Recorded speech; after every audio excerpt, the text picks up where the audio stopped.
So yes, let's get started on Nehru today.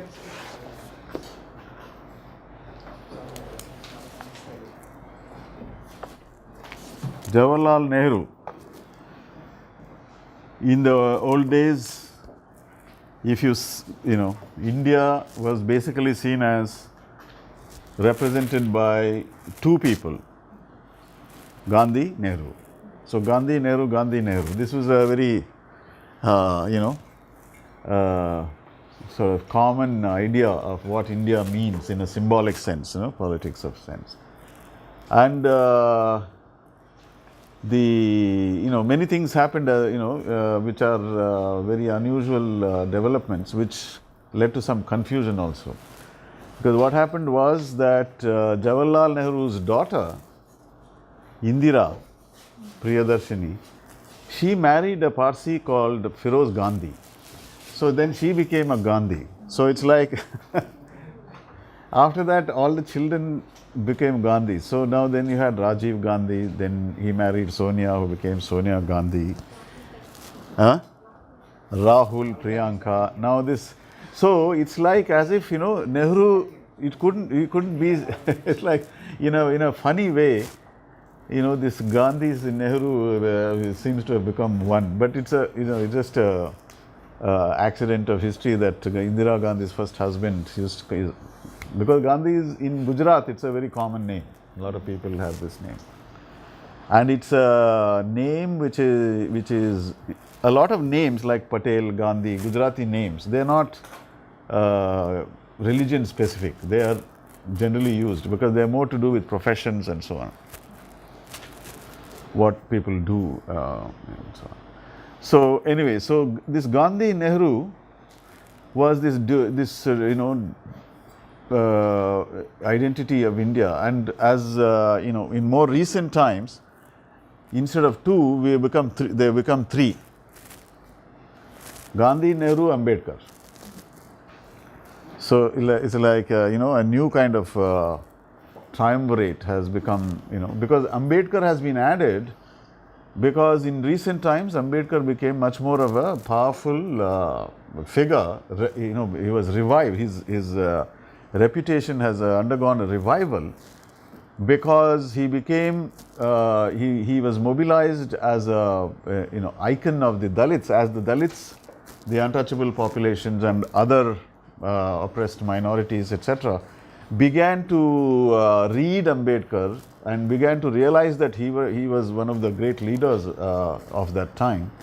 So a new kind of visibility to Ambedkar came. So then, it also meant that there are a lot of conflicts about, Gandhi, Ambedkar, etc. So as a result, nowadays, if you look at people who want to say, symbolically what Indian political leadership is, they'll say Gandhi, Nehru, Ambedkar. So that's kind of the thing here. Nehru has remained and you can see this is Nehru's rose. The rose was something, he was always wearing a rose in his lapel, the coat.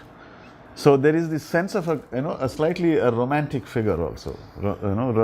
Nehru was like very handsome, very well dressed, always very fashionable, and extremely sophisticated in a Western sense. He was really a Western bourgeois gentleman. It was not and he underplayed it, of course, as since we were talking about costume changes all along. In the case of Nehru, he also gives up, once he becomes a national leader, once he becomes a Congress leader, he gives up the Western dress.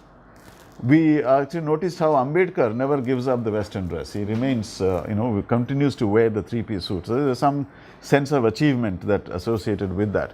Nehru falls in line, becomes, he starts wearing this Congress, the topi, the cap. This was known as the Congress cap. In fact, in Maharashtra, everybody wears it, even though they are not Congress. But in other parts, generally it's Congress which popularized this cap. And he started wearing that, and this rose, of course, was a part of his style statement. And I just had this other, this image is of a this jacket what he is wearing. This is some it's not moving this one. This is a model, actually, this guy. See, this model is wearing a jacket. This is, which is known as the Nehru jacket. It actually became quite a popular fashion garment in the, I think in the 60s also it became, it became internationally known as a Nehru jacket. And when Nehru became quite a popular international figure, because, after all, he was the Prime Minister of an independent country, which had just, fought and become independent from Britain. And he was also a socialist. So he was making alliances with all the socialist countries of the world. And he was one of the Nasser and Nehru and others joined together to start the non-aligned movement, a movement which said we don't want to be with the Soviet Union or with America. We want to have a third, non-aligned, not aligned to anybody. And so on. So he became quite an international figure. And this Nehru jacket became also, a fashion thing, at a certain point of time. And it keeps coming back once in a while, So you wear it like that. So there you go, Nehru jacket. So there are many things like that associated with Nehru. He's, for instance, there is a completely unconfirmed rumor that he had a romance with Lady Mountbatten. Lady Mountbatten being the wife of Lord Mountbatten, who was sent by Britain to enable the partition and the independence. He was the last viceroy and also first governor general and so on. So there is all this, so there are a lot of these kinds of, as you said, the romantic symbolism around Nehru figure. So, as you can imagine, you can't think of two more unlike people than Nehru and Gandhi, right? In terms of image, what they stand for and so on. A complete modernist, completely somebody who believed in industrialization as the way to freedom and a better society.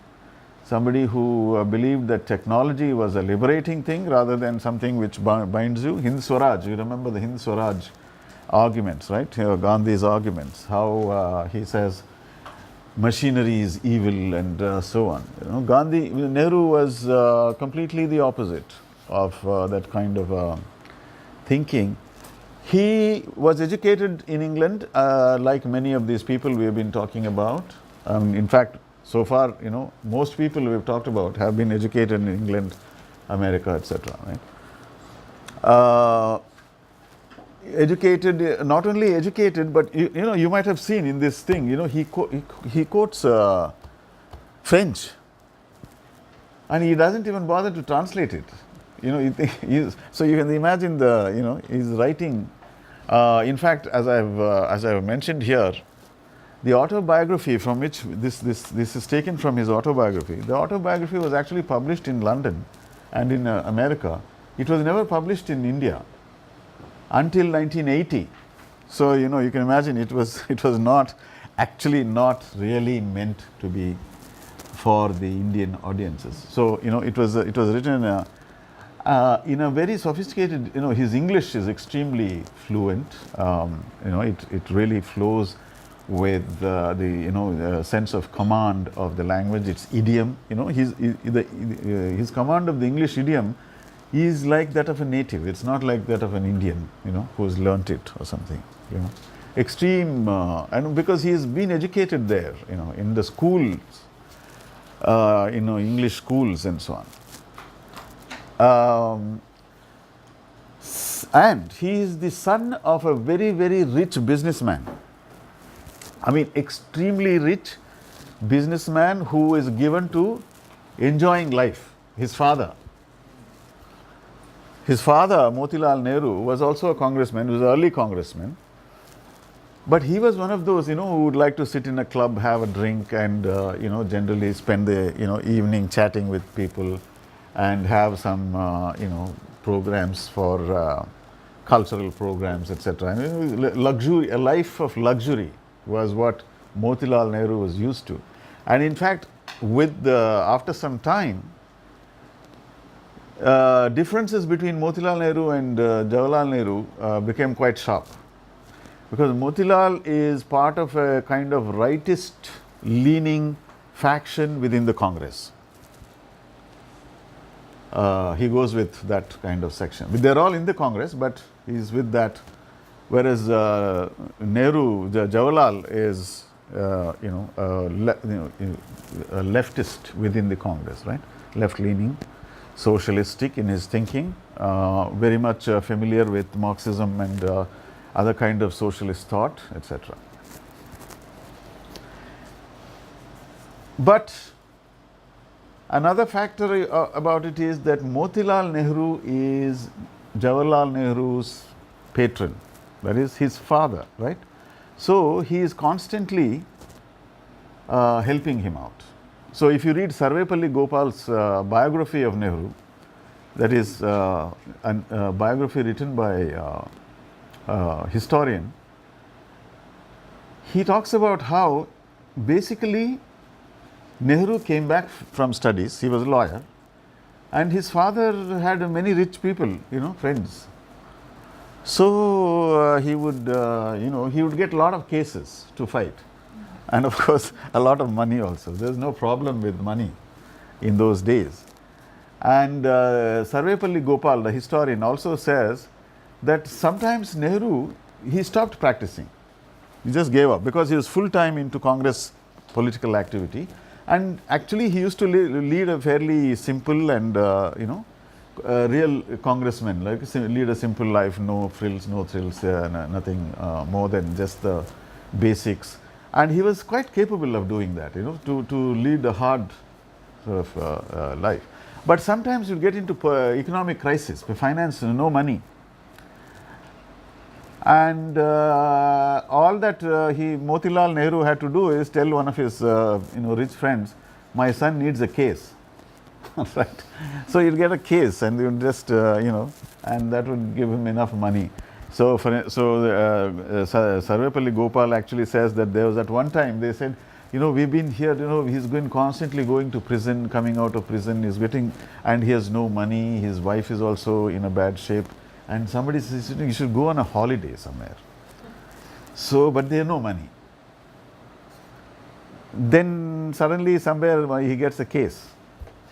And that's because his father, Motilal, said, my son needs money to go on a holiday, so let's get him a case. So he gets a case, he gets some money, takes his wife and goes to Europe. It's like that. It's a very it's a very contradictory kind of life where he actually has the backing of a powerful rich man, his father, but he genuinely and very sincerely leads the life of a congressman devoted to his cause, and both are true. That's the thing. So the fact Sarvepalli Gopal writes a 2-volume or 3-volume biography shows that this is one part of it, but there's the other part, the man who actually struggled to give a kind of progressive direction to the national movement, working against the other kinds of forces. So the Congress, in Nehru is an extremely sophisticated analyst of Indian politics. He knows exactly who represents what. And in these pages, you get a very clear idea. So here is the deal. In the Congress, you have people of all kinds of shades. His own father, who basically wants what is called dominion status. See, in this readings, you have one whole chapter in which Nehru is arguing against dominion status. Dominion status is like how Canada and Australia used to be, or maybe still are, which is that they are independent but they are still under the reign of the Queen.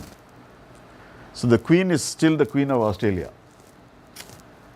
Of course, now it's become quite independent, but in those days, like in the early 20th century, they were actually dominions. That is, now the presence of the Queen is not such a big deal to Australians, but in those days it was. That is, they considered themselves to be part of the empire.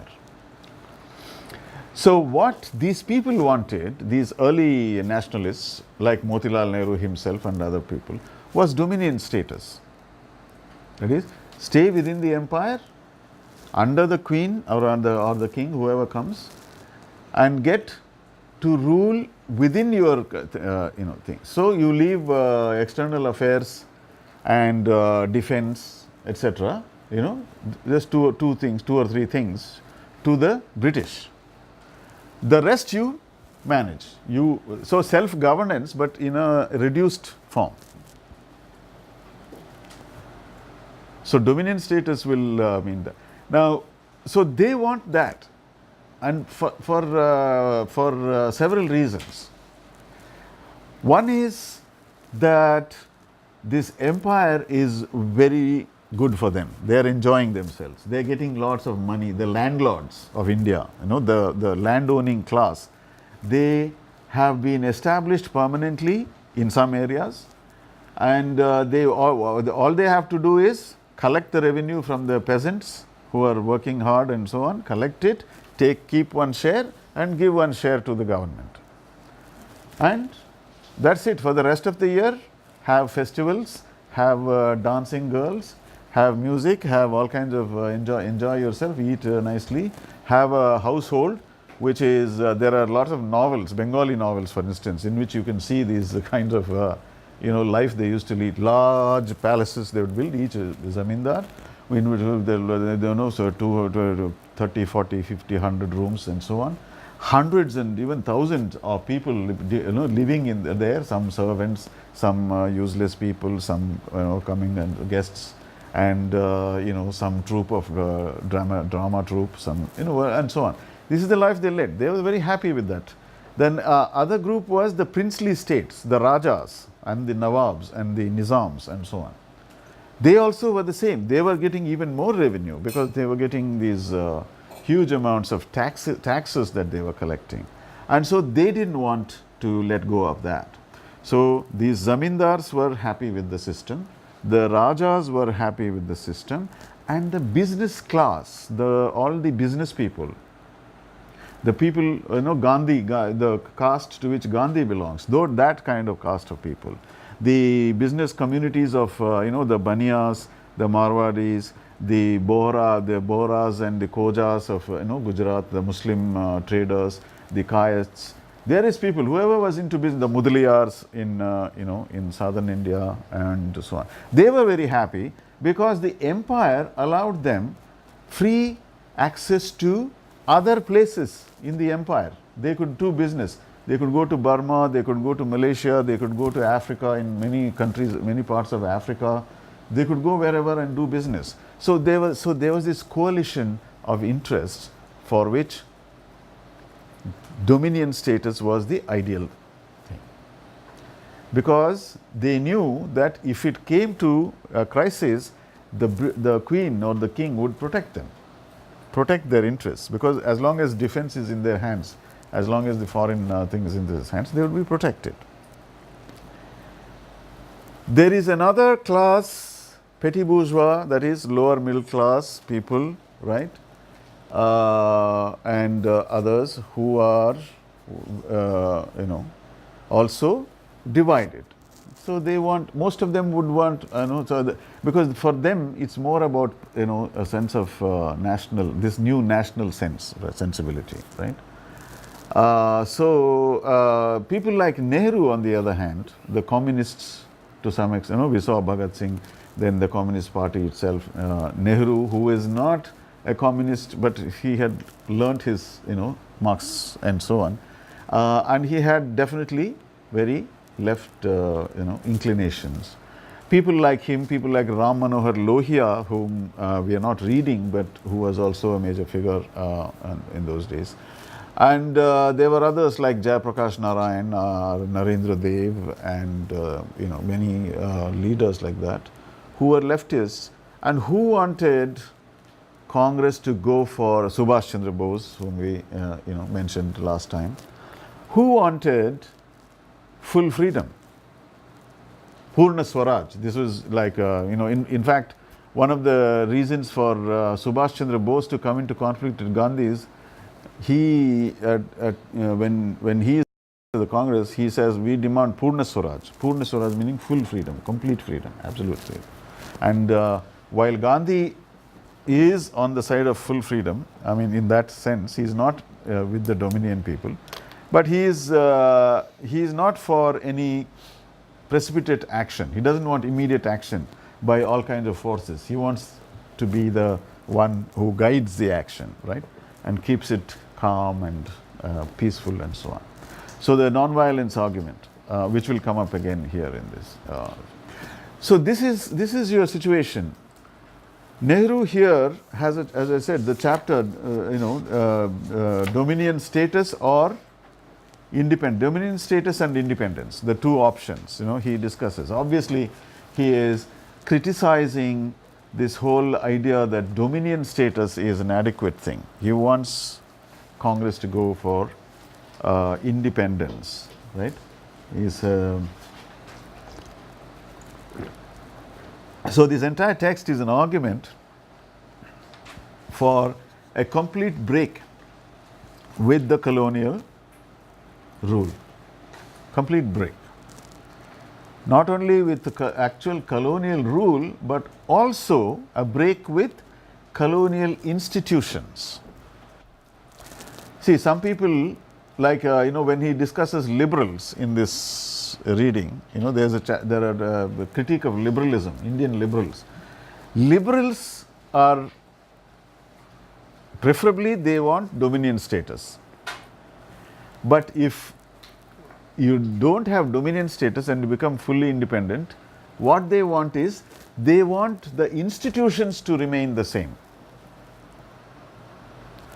That is the Indian civil service, right, where all the bureaucrats, the officials of the government, so they want the administrative machinery to remain intact.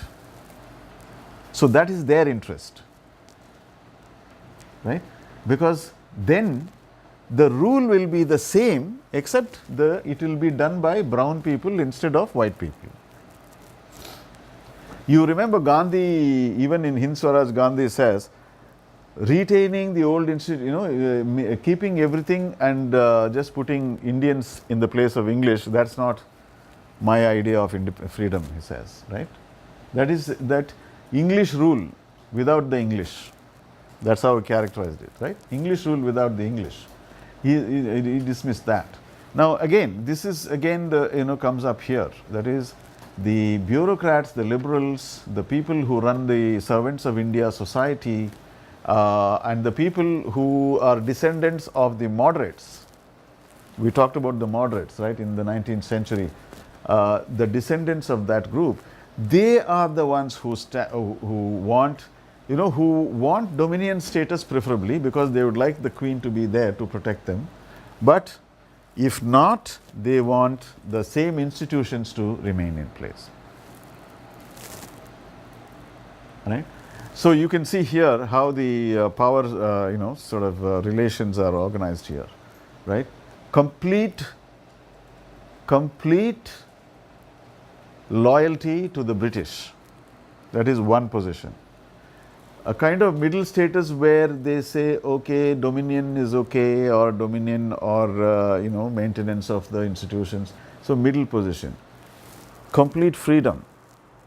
These are the three positions you have, right? And so the complete freedom argument is the argument of Gandhi, Nehru, communists and socialists. These are the people, right? So, but there are differences. Like communist socialist is a large formation in which There is Subhash Chandra Bose, who is not really a communist, but has a left sort of inclinations. But as we saw, even though he had left inclinations, he went with the fascists when it came to saying that in this moment, in order to gain freedom, I don't care who my allies are, and so on. He went. So there are certain. That's a separate case. What Subhash Bose stands for in Indian history. There is a certain precipitate manner in which he put things together, which didn't unfortunately work.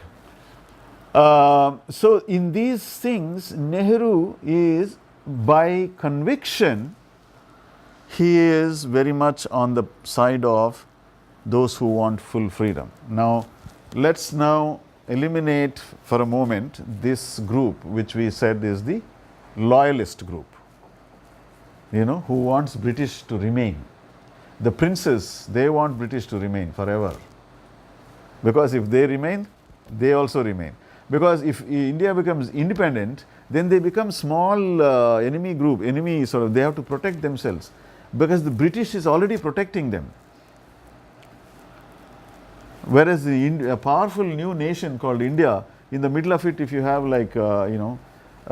4 square kilometers, which is about, many of them were like small of these, they can't protect themselves, they can't survive, they'll be absorbed, they'll lose, as happened actually.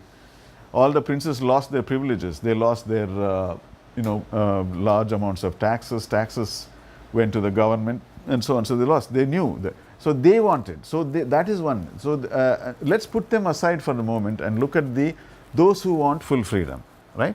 So here is Gandhi, and here are the socialists.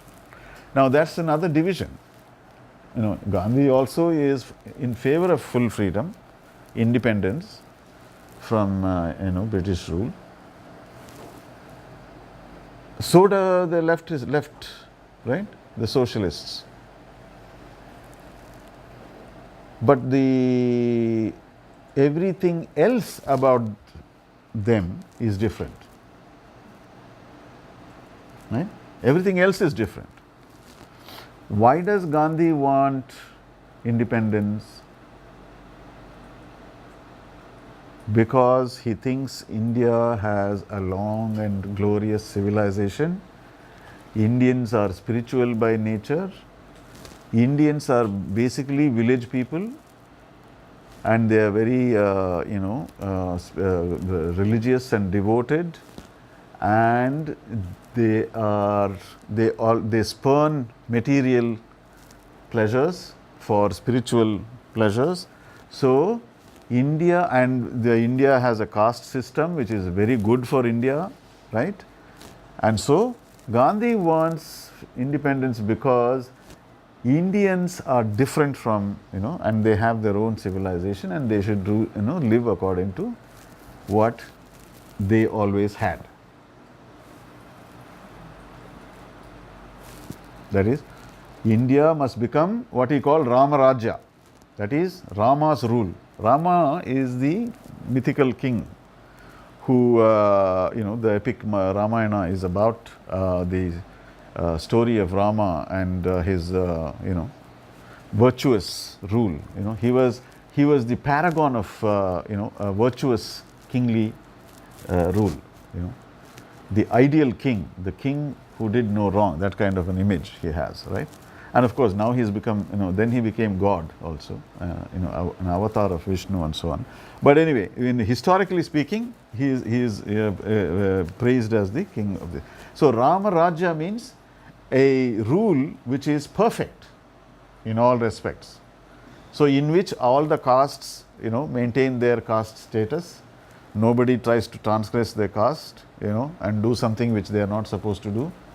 For instance, in the Ramayana, there is this famous story in which there is a Shudra, that is a lower caste person, who does penance and to acquire special powers. So Rama kills him. He just chops off his head because he says Shudras are not supposed to do this thing.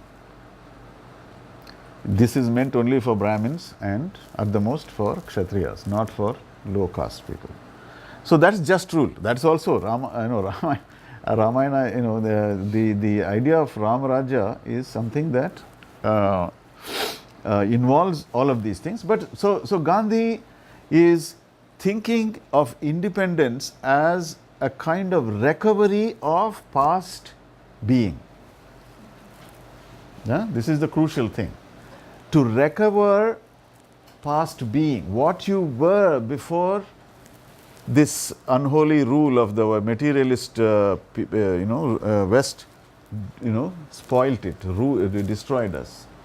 So he wants to go back to that time. He wants a return of those values.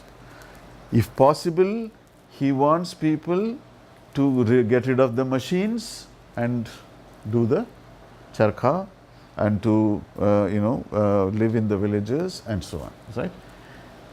So that is his vision. The vision of the socialists, on the other hand, is full independence like Gandhi, but in the modern sense, in the sense in which new nation states are independent.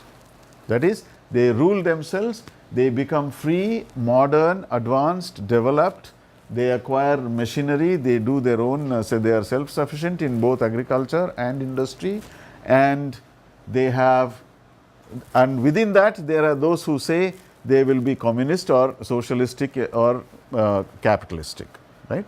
So you can have a liberal capitalistic vision also. You can say it's a free country with free market and so on, or a free country with equality and socialistic principles of functioning and so on, right? So you have this is the divide. Now, given this divide, Nehru was Gandhi's most favored disciple. Remember that Gandhi has this kind of arbitrary power in his hands. He just can do whatever with the Congress, right? And people just have to fall in line. And many people have actually given up. They're saying, okay, Gandhi will think of something. We don't have to worry about it, right? It's not something, for anybody else to think, because, and if suddenly you are thinking something and suddenly Gandhi says, oh no, we are going to do this tomorrow, and then everybody has to fall in line. So there was that kind of a thing. So Gandhi had directive power over the entire institution of Congress and beyond the Congress over people also, who may not have been, say, part of it. There was this kind of peculiarly self-willed kind of self-grounded ability, right? And this is what remember. It's like when we read that the early piece by Sunil Khilnani, and then Idea of India and Nehru's bit also, the middle class question, right? Where they said, and then there was Gandhi, that miracle, right? We remember that. This miraculous, that miracle state, it becomes a kind of self-willed, self-acting thing. And you can't go past him. You have to go through him.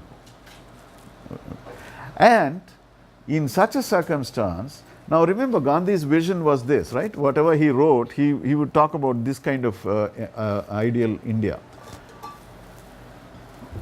Gandhi's most trusted, favorite disciple, friend, the one he chose as India's future leader, as early as in the 30s, he is already saying, in the 40s it's already fixed.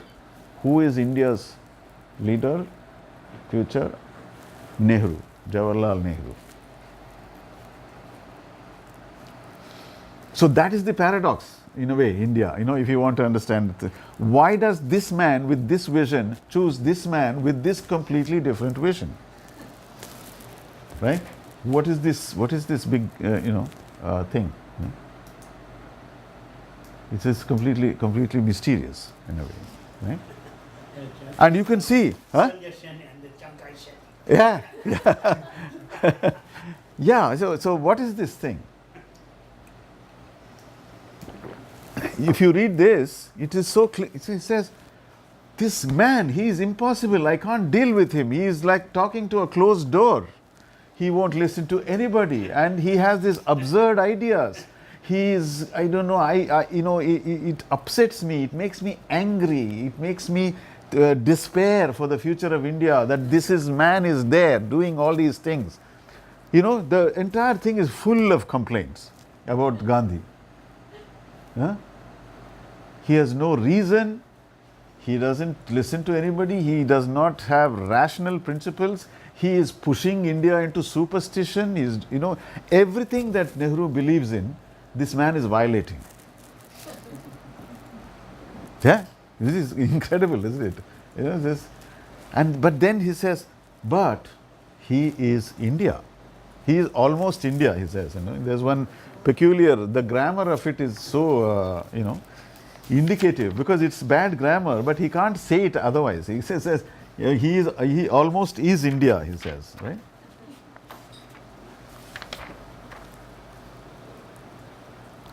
And he's almost like a peasant. So this is one interesting thing to think about, is people like Nehru, people who were born to privilege, born rich, born, so on. Gandhi was also born similarly into, wealthy, reasonably, his father was a minister in a small principality. They were not poor people by no means. And he had the wherewithal to actually go and study in London and so on, in those 19th century days. But Gandhi came, and see, this is where that costume change which we have been following becomes very important, right? Gandhi actually had a makeover which made him a peasant. So for Nehru, being close to Gandhi is as good as being close to a peasant, because their own lives are so removed from anything to do with peasantry or anything to do with the soil, that this man has worked a miracle. He has actually made a bridge, between, it's like these kinds of screws which bring two different pieces of wood together, like that, right?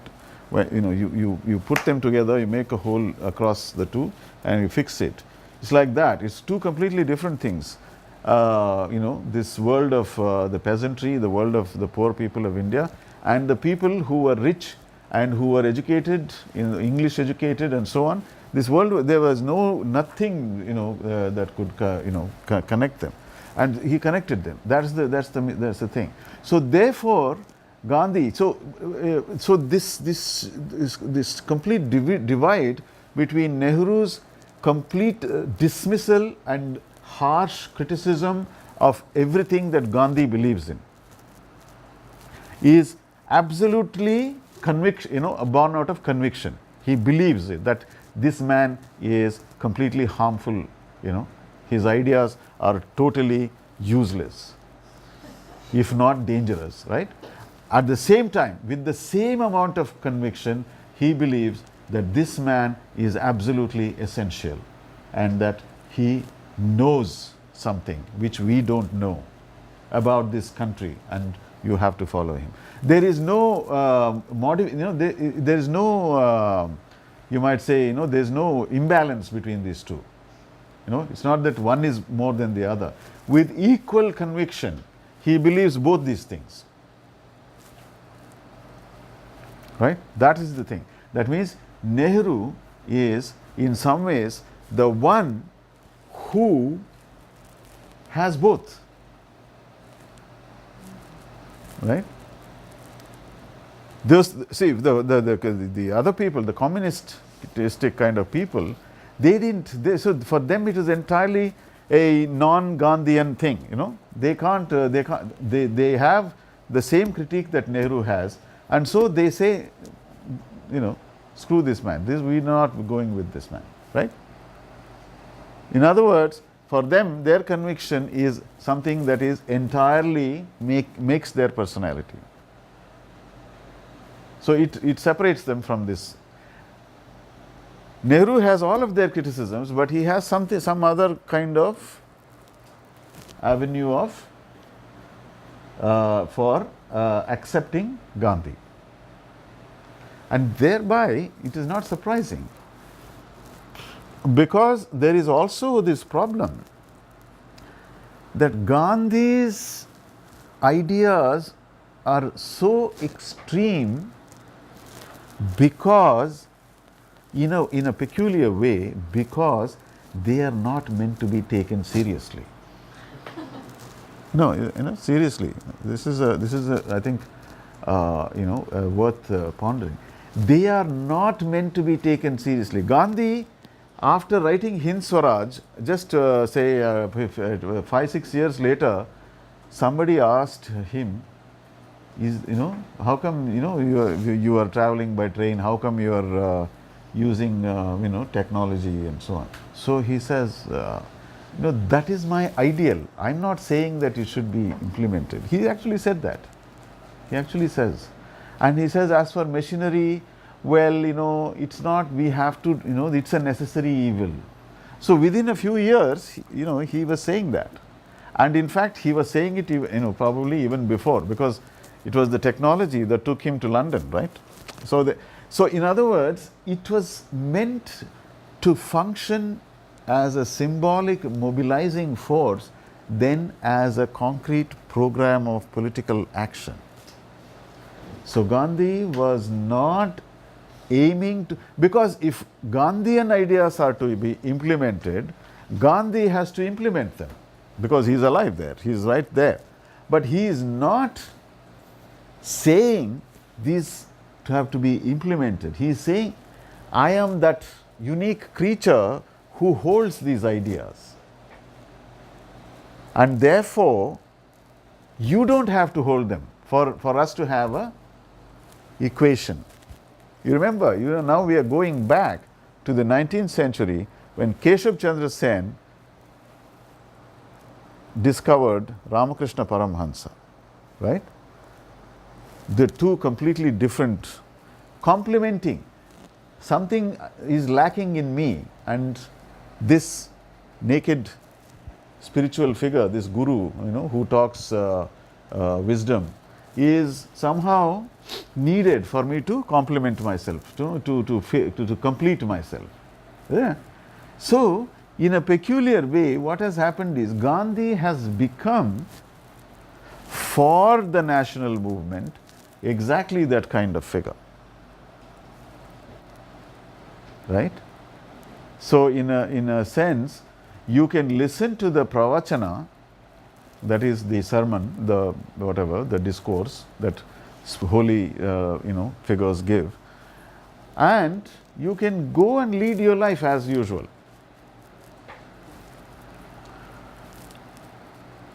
Because it is characteristic of spiritual discourses that they say things which you hear and you admire, but not because you are going to implement them in your life.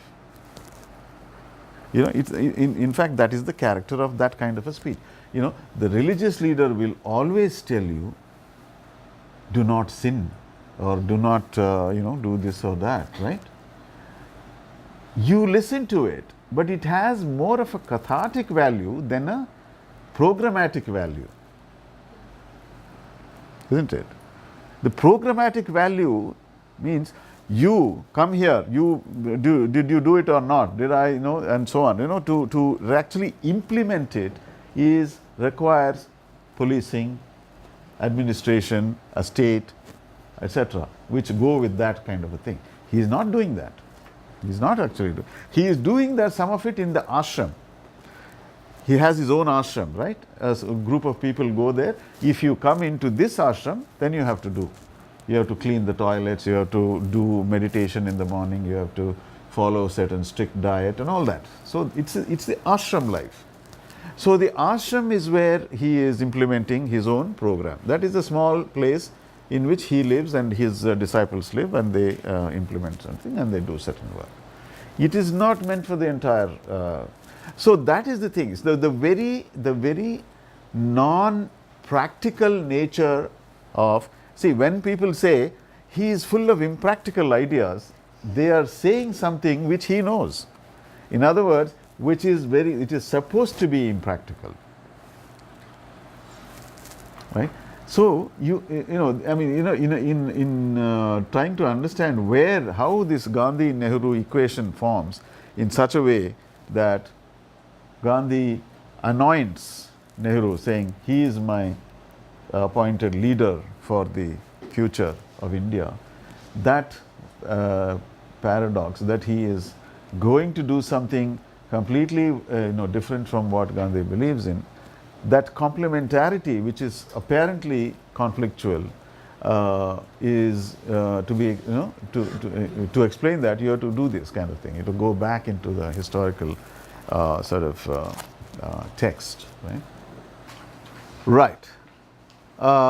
So this is the thing. Its book is published in 1936. So he is writing in 1935. This part especially. And it deals mostly with a few years in the 30s, early 30s, right? Now, as autobiographies go, it's not confessional. It's not like Rousseau's autobiography, which is devoted to reveal his guilt and his sinning and his all. Confession is the very purpose of that. The exploring the soul and coming out with everything that it contains. It's not that kind. Or many Western autobiographies tend to have that character, that they are revealing something deep within, which is supposed to be the purpose of autobiography. Indian autobiography, Gandhi's autobiography, for instance, it has certain stories about how he told a lie, how he smoked a cigarette, how he ate meat, and so on. These kinds of things. But Gandhi protects himself. He says they are experiments in truth.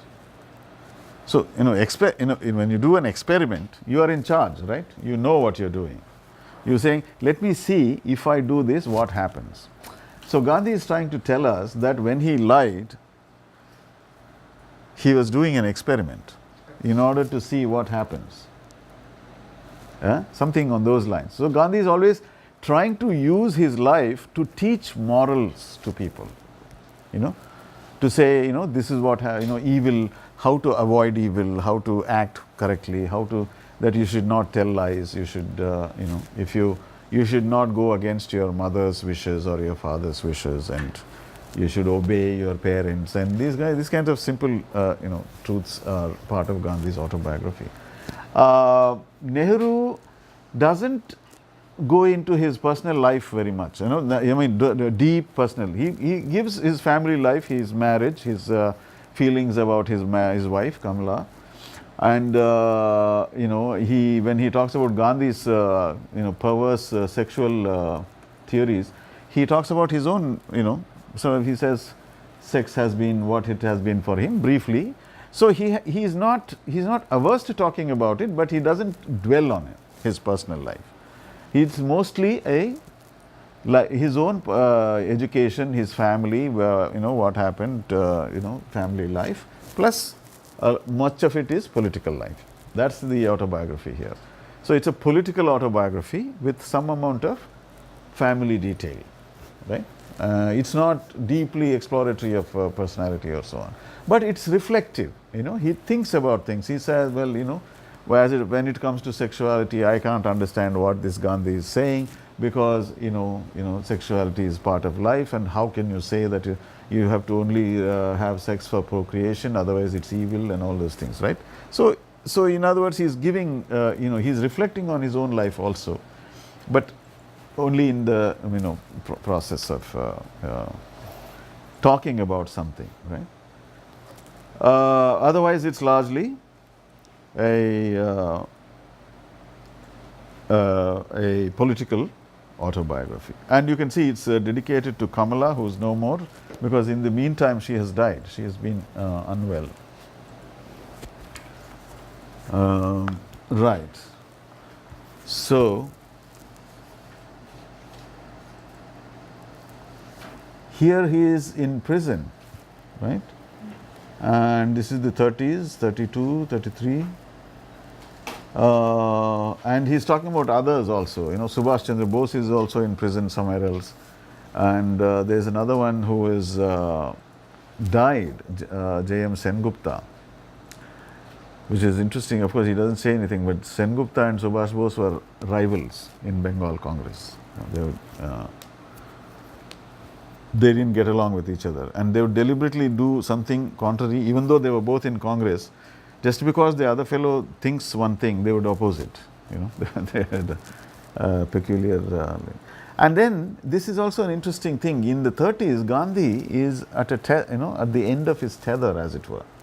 He is not doing anything, and the civil disobedience is going on, but he has announced that now civil disobedience is not a mass program; it is individual program.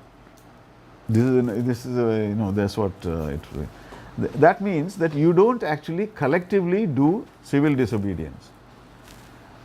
You can do it if you want. So which means that there is no civil disobedience as a program. And yet Gandhi is not saying there is no civil disobedience. He is saying it's individualized. It's up to you.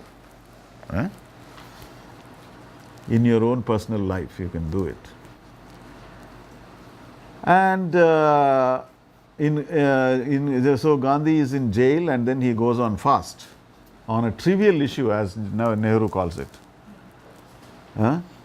Because what he says is he wants to do his Harijan work in prison, from prison, and the prison authorities say there is nothing you can do about, we can't organize all these things for you. And then he goes on a fast, and it's a very serious sort of consequences. And from the Nehru's account, it turns out C.F. Andrews, who is this kind of spiritual, a father, he's a Christian, and is a friend of Gandhi. He comes and convinces him to break his fast. So he does it again, breaks his fast, and survives. Then after prison, Jawaharlal Nehru goes to visit Gandhi. And again he is, and in this chapter he talks about fascism, which is growing in Europe at this time, and Hitler is already in power or about to come into power. And he says how the British point to the fascists and say, look what they are doing, we are so much better than them. We don't do what Hitler does. And Nehru says it is true that while they indulge in the deed, they are a little ashamed of it. So it's like slightly, but then he starts telling you a litany of the things that are actually happening in India at this time.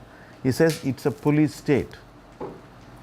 The 30s, India, Nehru talks about it as a police state several times.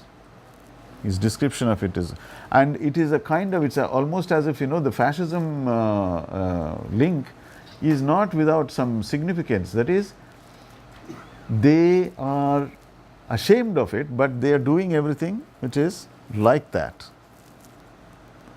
even in the colony. There are public hangings where thousands of people gather. Can you imagine that in the 30s there is a public hangings of 4 people because they wanted to teach others a lesson because crime is growing. We recently had this rape incident in India, which became a huge rallying point for people.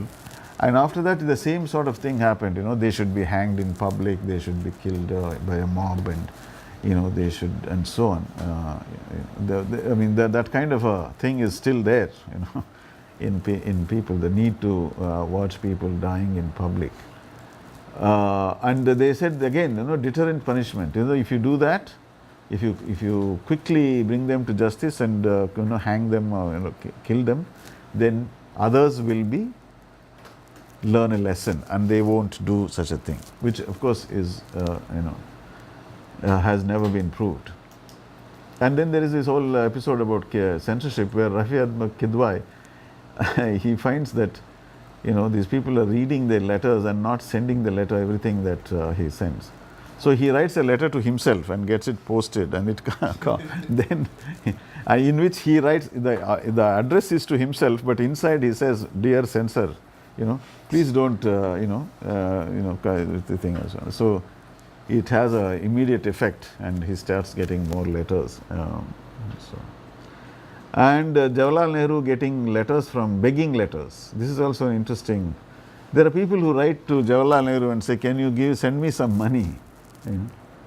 I never would have thought. Anyway, so the meeting with there is a section on art here, and you can see that unlike Gandhi, who said, Gandhi was asked by the Indian Cinematograph Committee to give his comments on cinema. He said, the evil that the cinema has done is a great lot of the good, if it has done any good, I am not aware of it. He wrote 2 lines and sent it to them. I mean, not because he watched any movies, but he just had assumed the conservative opinion of those days that cinema is some evil, like drinking and going to the movies. So that's what he wrote. Nehru, on the contrary, talks about dance, how he saw Uday Shankar, who is this modern dancer in India, very famous person who started a school and taught many people, theatre and the talkies. He says, I have not seen the talkies much and so on, but he has an interest in the modern arts, you can see. And he also attacks the lack of taste among the Indian middle classes and considers the village people, rural India, to be much more artistically inclined and very artistic in a spontaneous way, and also mentions the artistic awakening that was initiated by the Tagore family as a great thing. And then the socialists in Bombay, he goes to Bombay where he meets socialists who are all, of course, very critical of Gandhi, as we said. They are all saying, what is this nonsense, so on. Right. So that's where he says, well, socialists are also just talking. Well, he says, this reactionary, that is Gandhi, right? This reactionary knows India, understands India, almost is present India, and has shaken up India as no so-called revolutionary has done. See, here is where you can see how Nehru makes this distinction, right, between his own socialistic beliefs. So he is with the socialists in his beliefs, but he also thinks that the socialists have lacked something, and which Gandhi is able to provide. And he also tells the communists that communist ideas are largely centered around the proletariat, and India is not a place where the proletariat is present in large numbers. It's mostly a peasant country, agricultural country, and it's needs to be, communistic thought has to accordingly adapt itself to new situations and not simply repeat whatever people are saying in Europe. And so on. So then follows the critique of the liberals, right? The liberals are, he goes to a meeting of this liberal organization called Servants of India Society. And he says they talk about trivial issues. They are always concentrating on fine points of law, and they don't want freedom necessarily. And unlike the liberals in England, they don't have a program. They don't have any positive program. They're saying we want a free market. That's a liberal program. But these people are not saying all that. They are just saying, don't do anything, too harsh.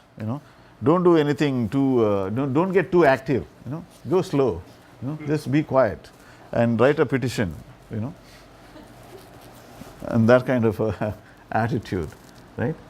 And while there are some exceptions, they are not.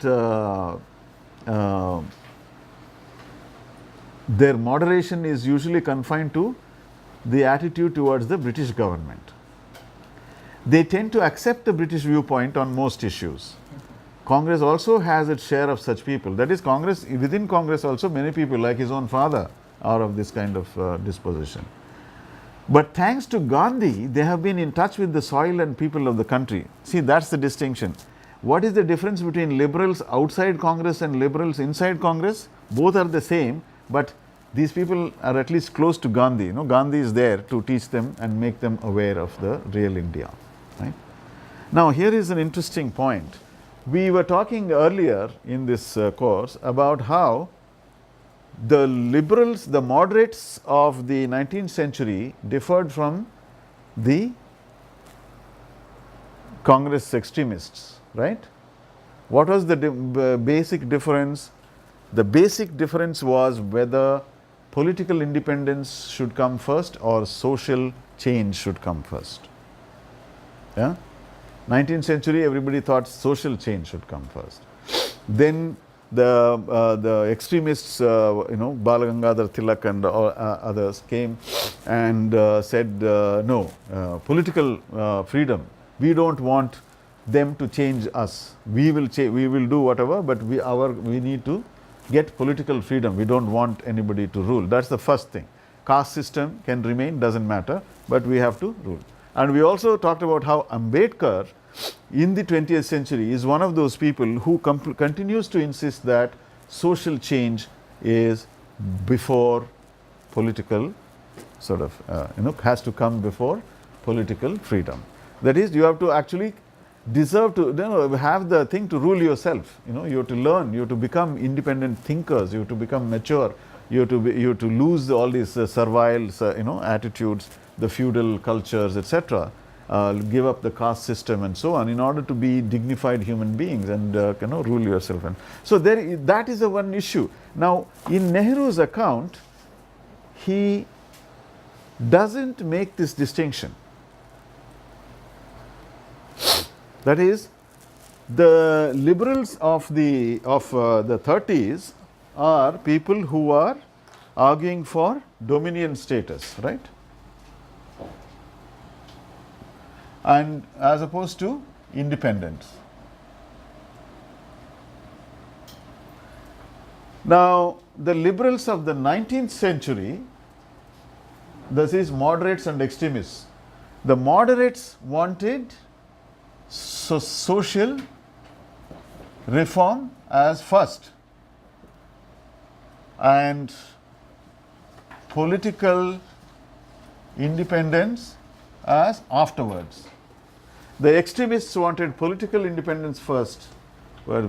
Now, how do you map this distinction onto this distinction? That is in what Nehru is saying, he doesn't actually, he says these moderates of the 19th century are the same as these liberals of the 1930s. Right? And those who so here these are one. So he sort of misses the point that Ambedkar is still making at that at that time. Ambedkar continues to argue that without social reform, political independence is a sham. Is not going to be of it's going to be more harmful than and so on. Right? There is something which is unthought in this way that Nehru makes these liberals of the 1930s equivalent to the moderates, because the moderates had a concrete program of social reform. It may have been small, but within their own circles, within the Brahmin upper caste groups, they were engaged in reform. They were saying we have to change ourselves, right? That completely is. So Nehru is, I don't think Nehru is unaware of this distinction, but he is underplaying it here. He is not actually tackling the problem, right? There is something about that which I think Indian history, the reason, for instance, why there isn't a greater degree of acknowledgement of Ambedkar by Nehru until the last minute. He acknowledges him as a lawyer, as an intellectual, as a scholar, and he is also one of those who thinks that Ambedkar is the right person to head the drafting commission for the constitution. But as a leader with an idea about what should be done, with certain concrete ideas about social change, Nehru doesn't seem to ever recognize that, and that's reflected in the way that he is easily equates and makes a continuous line from the 19th century moderate liberals to the these people, right? Right, dominion status and independence. So the liberals are for dominion status, as we have noted.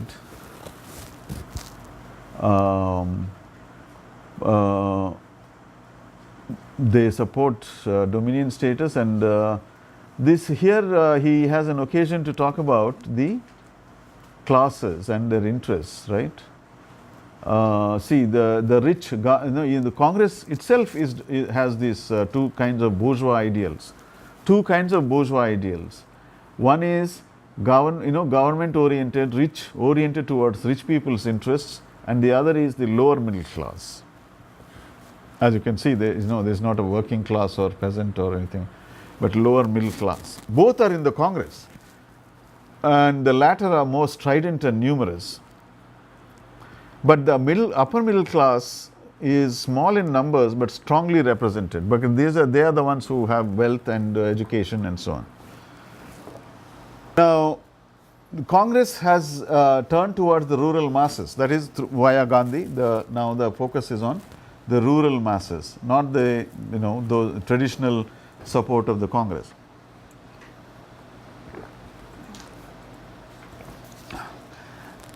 The difference is they want dominion status. They don't want to think in terms of a new state. They want the ICS to remain the same, that is Indian Civil Service. They want the princes, the various Rajas and Nawabs to be there. Various kinds of privileges that they enjoy, they want everything to remain. They want to maintain the status quo.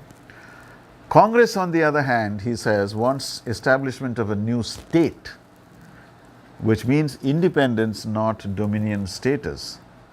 And it clarifies there's no enmity towards the English people in this. It's a false cosmopolitanism to say that nationalism is a bad thing. So because at this time people are saying, nationalism is proving to be such a bad thing. Look at Germany, it's becoming fascist. So they say, why are you becoming nationalistic? Why can't you all live together in the empire? So it's as if the empire can be justified by saying nationalism is a bad thing, which he dismisses, saying there is, this. Of course, internationalism, which he then promotes here. He says, India, free independent India will be an internationalist kind of India, which will not try to, be secluded and closed door, etc. It will be open to all and take a role in the international domain. So the critique of the liberals saying, it's not, you can't go on talking to them and saying, please do this for us, please give us something, and it's kind of argument doesn't work with them, right? India old and new, right? In the 19th century, intelligentsia accepted the ideology of empire.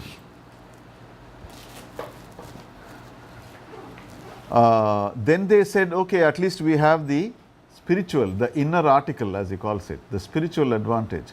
And there was a figure called Vivekananda, who was a disciple of Ramakrishna, whom we discussed in an early class, who was one of these people.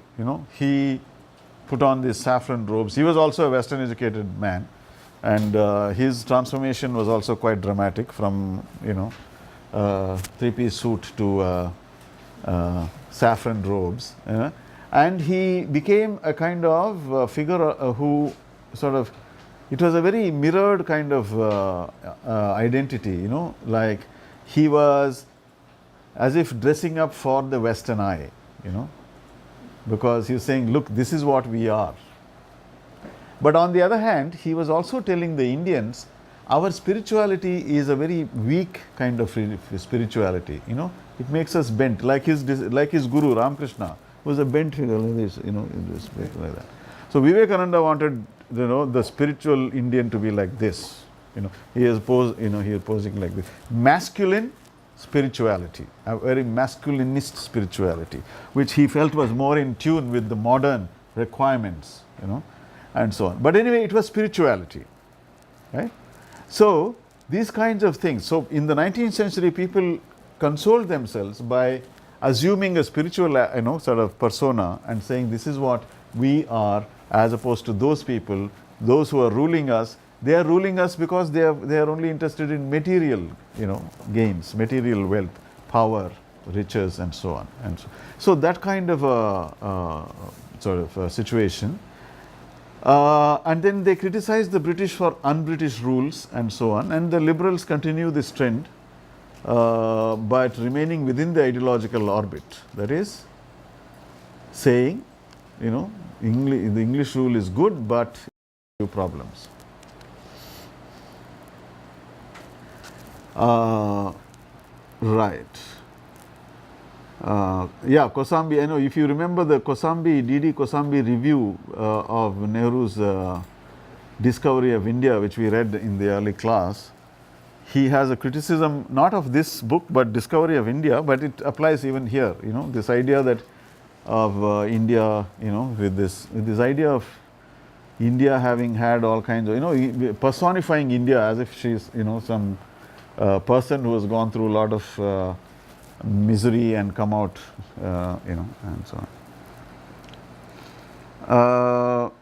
And then of course the inevitable Italy and India. Italy and India are alike. This idea is a long-standing idea, because Italy was also very diverse. A lot of small things which were united. Mazzini and Garibaldi, that whole history, 19th century history.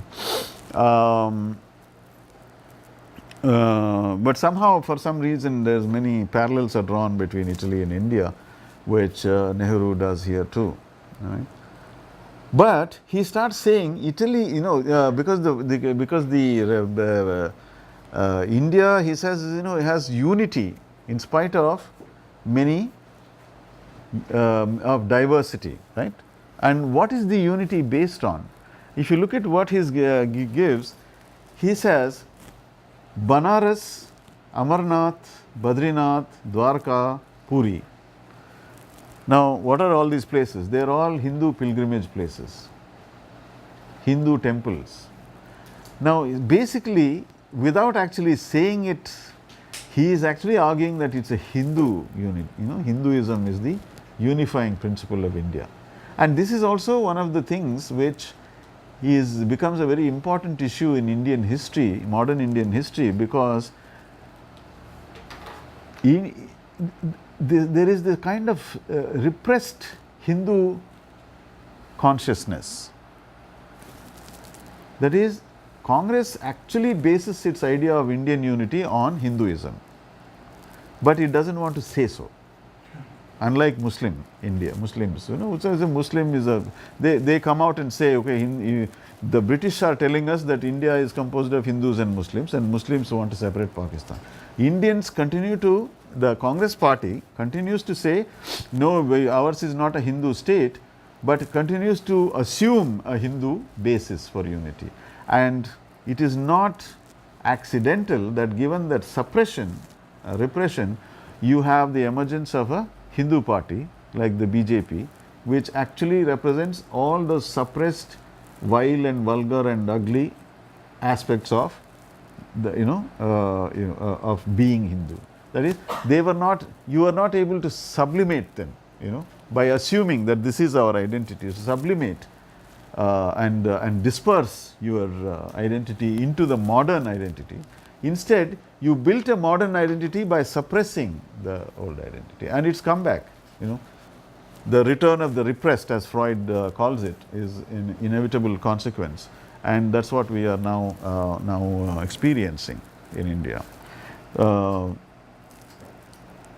Right. British rule.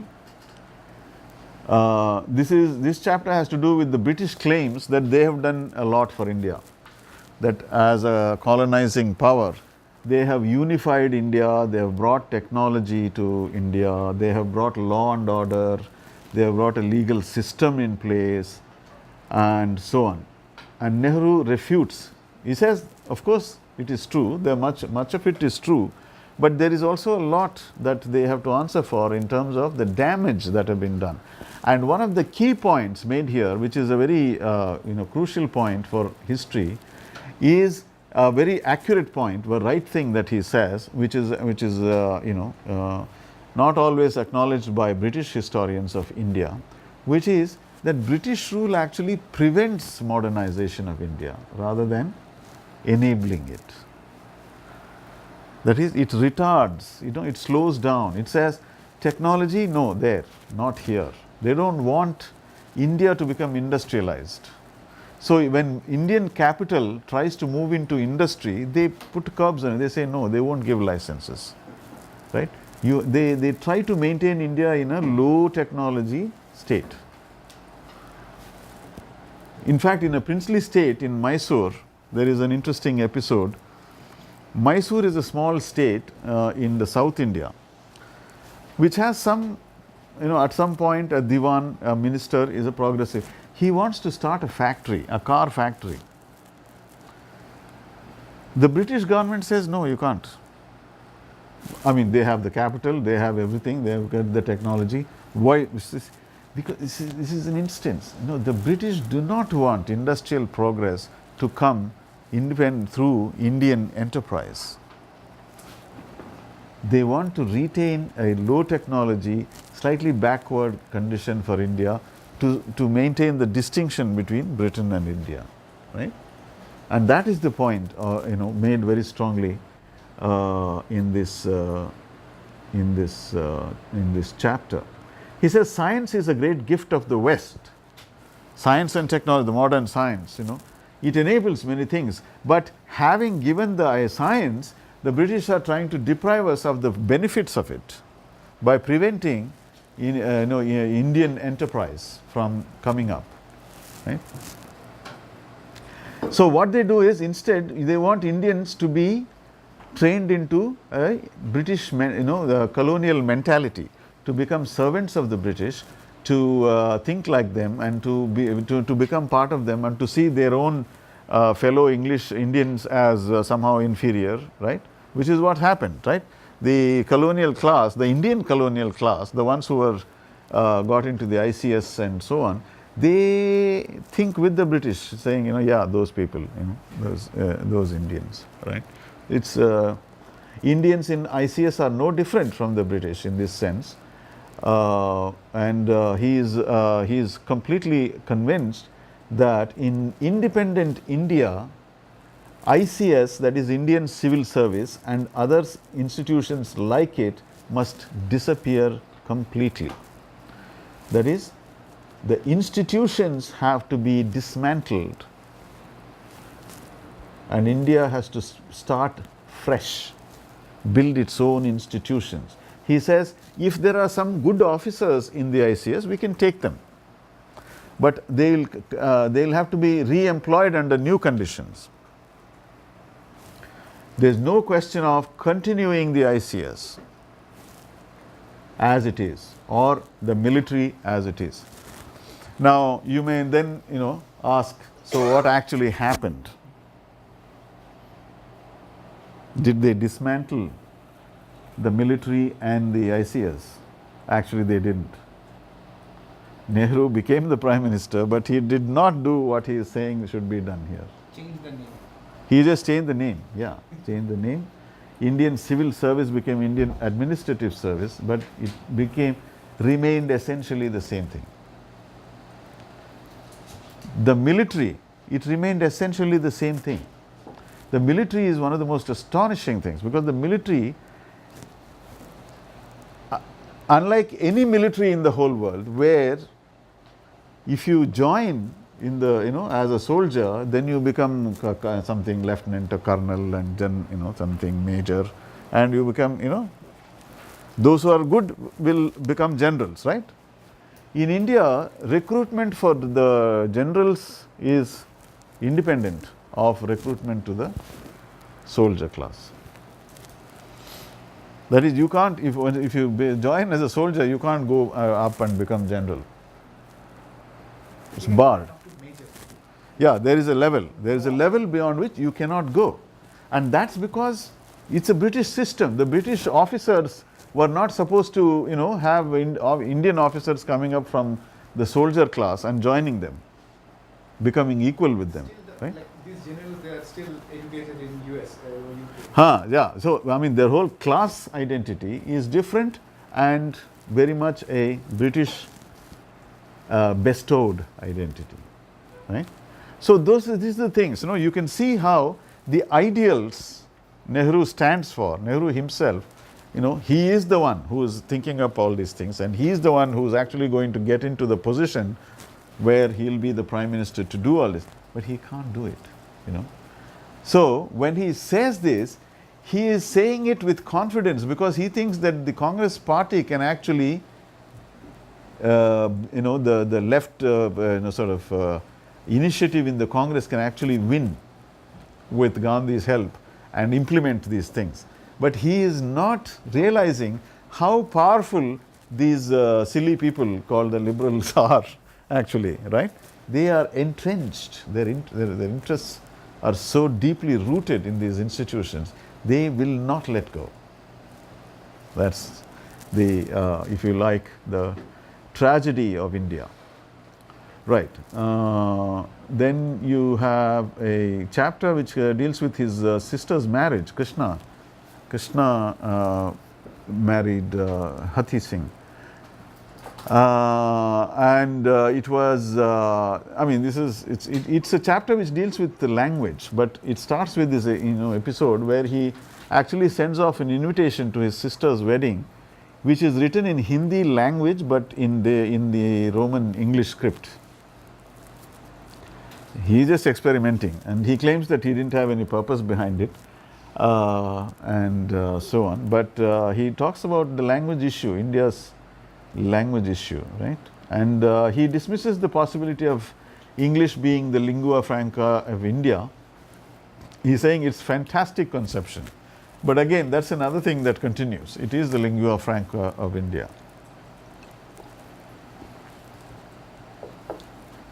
And in general, his views about language are sane, sober, sound ideas, good ideas. But again, the problem is that these were not the ideas that were implemented in independent India. The next issue here is communalism, the Hindu-Muslim problem, which is of course another huge problem. And here the two entities are the Muslim League and the Hindu Mahasabha, both standing for a kind of religious kind of identities, for rigid religious identities, and in fact, yeah, I mean, this whole question is of a hugely complicated one. But here the immediate thing that he is discussing is how these two institutions constitute a kind of nuisance value for the Congress, because they both hold back the program of Congress by making these kinds of ethnicist or religious claims, and constantly fighting among themselves, leading to riots and so on. That is, clashes and so on, right? Which of course is what the British want, that these two should keep fighting so that they can continue to rule. And then he goes into the reasons, and he, by and large, what he is saying is that the Hindu population is less unified in this ethnic fundamentalist program than the Muslim, in the sense that there is a Hindu Mahasabha and the Hindu factionalists, but the Hindu middle class has kind of separated itself from that also. It's not as tightly bound to Hindu identity as because they've become educated. They took to modern education sooner than the Muslims. The Muslims for a long time, because they had their own fairly well working system of education, the Muslims. And so the madrasas, slightly mixture of religious and secular education, in which religious was much more dominant. So and also there was considerable poverty among Muslims.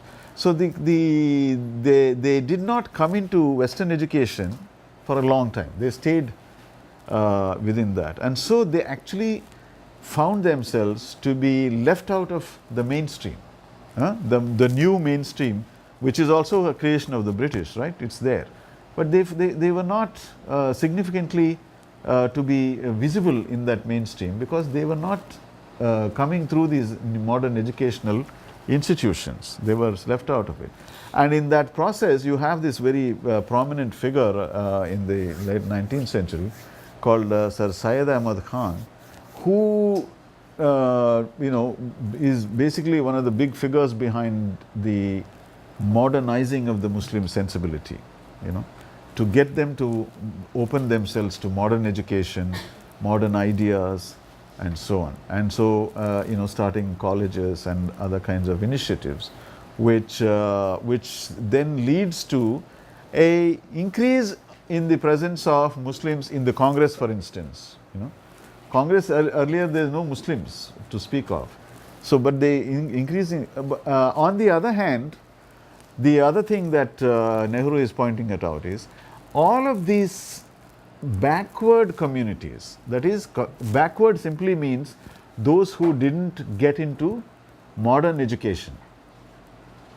That means, so because modern education is the avenue for public life, right, in getting the jobs and the new economy and so on.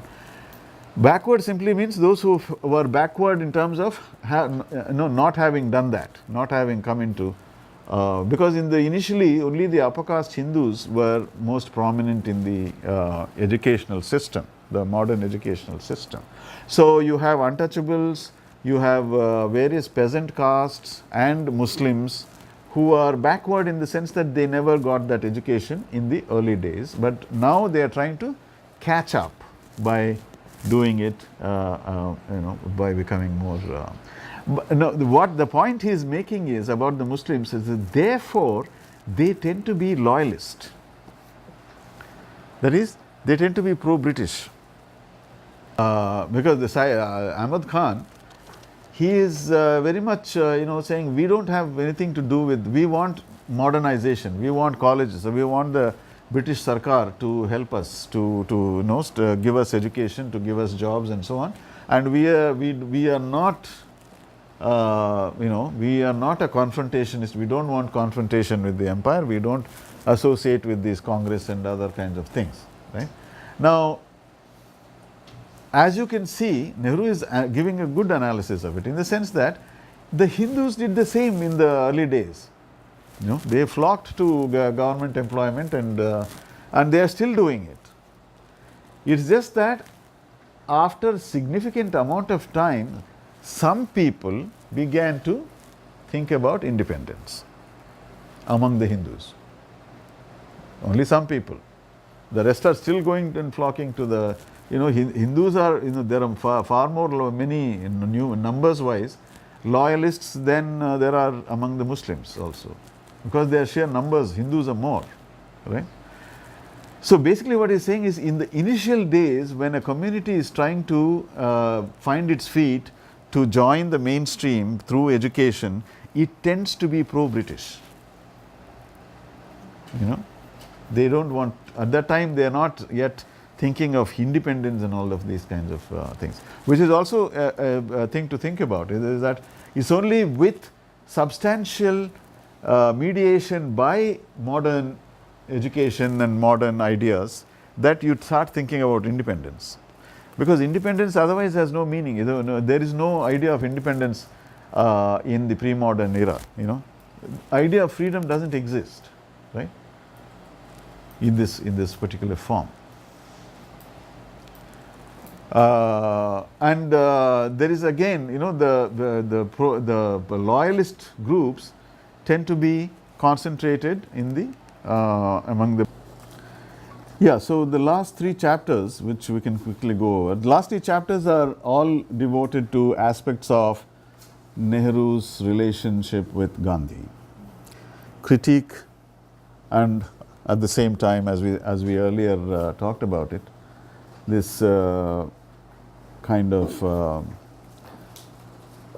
completely divided but equally strong sort of feelings, a critical assessment, very harsh critical assessment of Gandhi as a thinker, as a person of ideas and actions, and at the same time an equally strong affirmation of Gandhi as a vital, necessary figure in the national movement, right? So these three chapters we are going to deal with that, so we will go over that quickly and start off our discussion. This 61, chapter 61, which is entitled Desolation.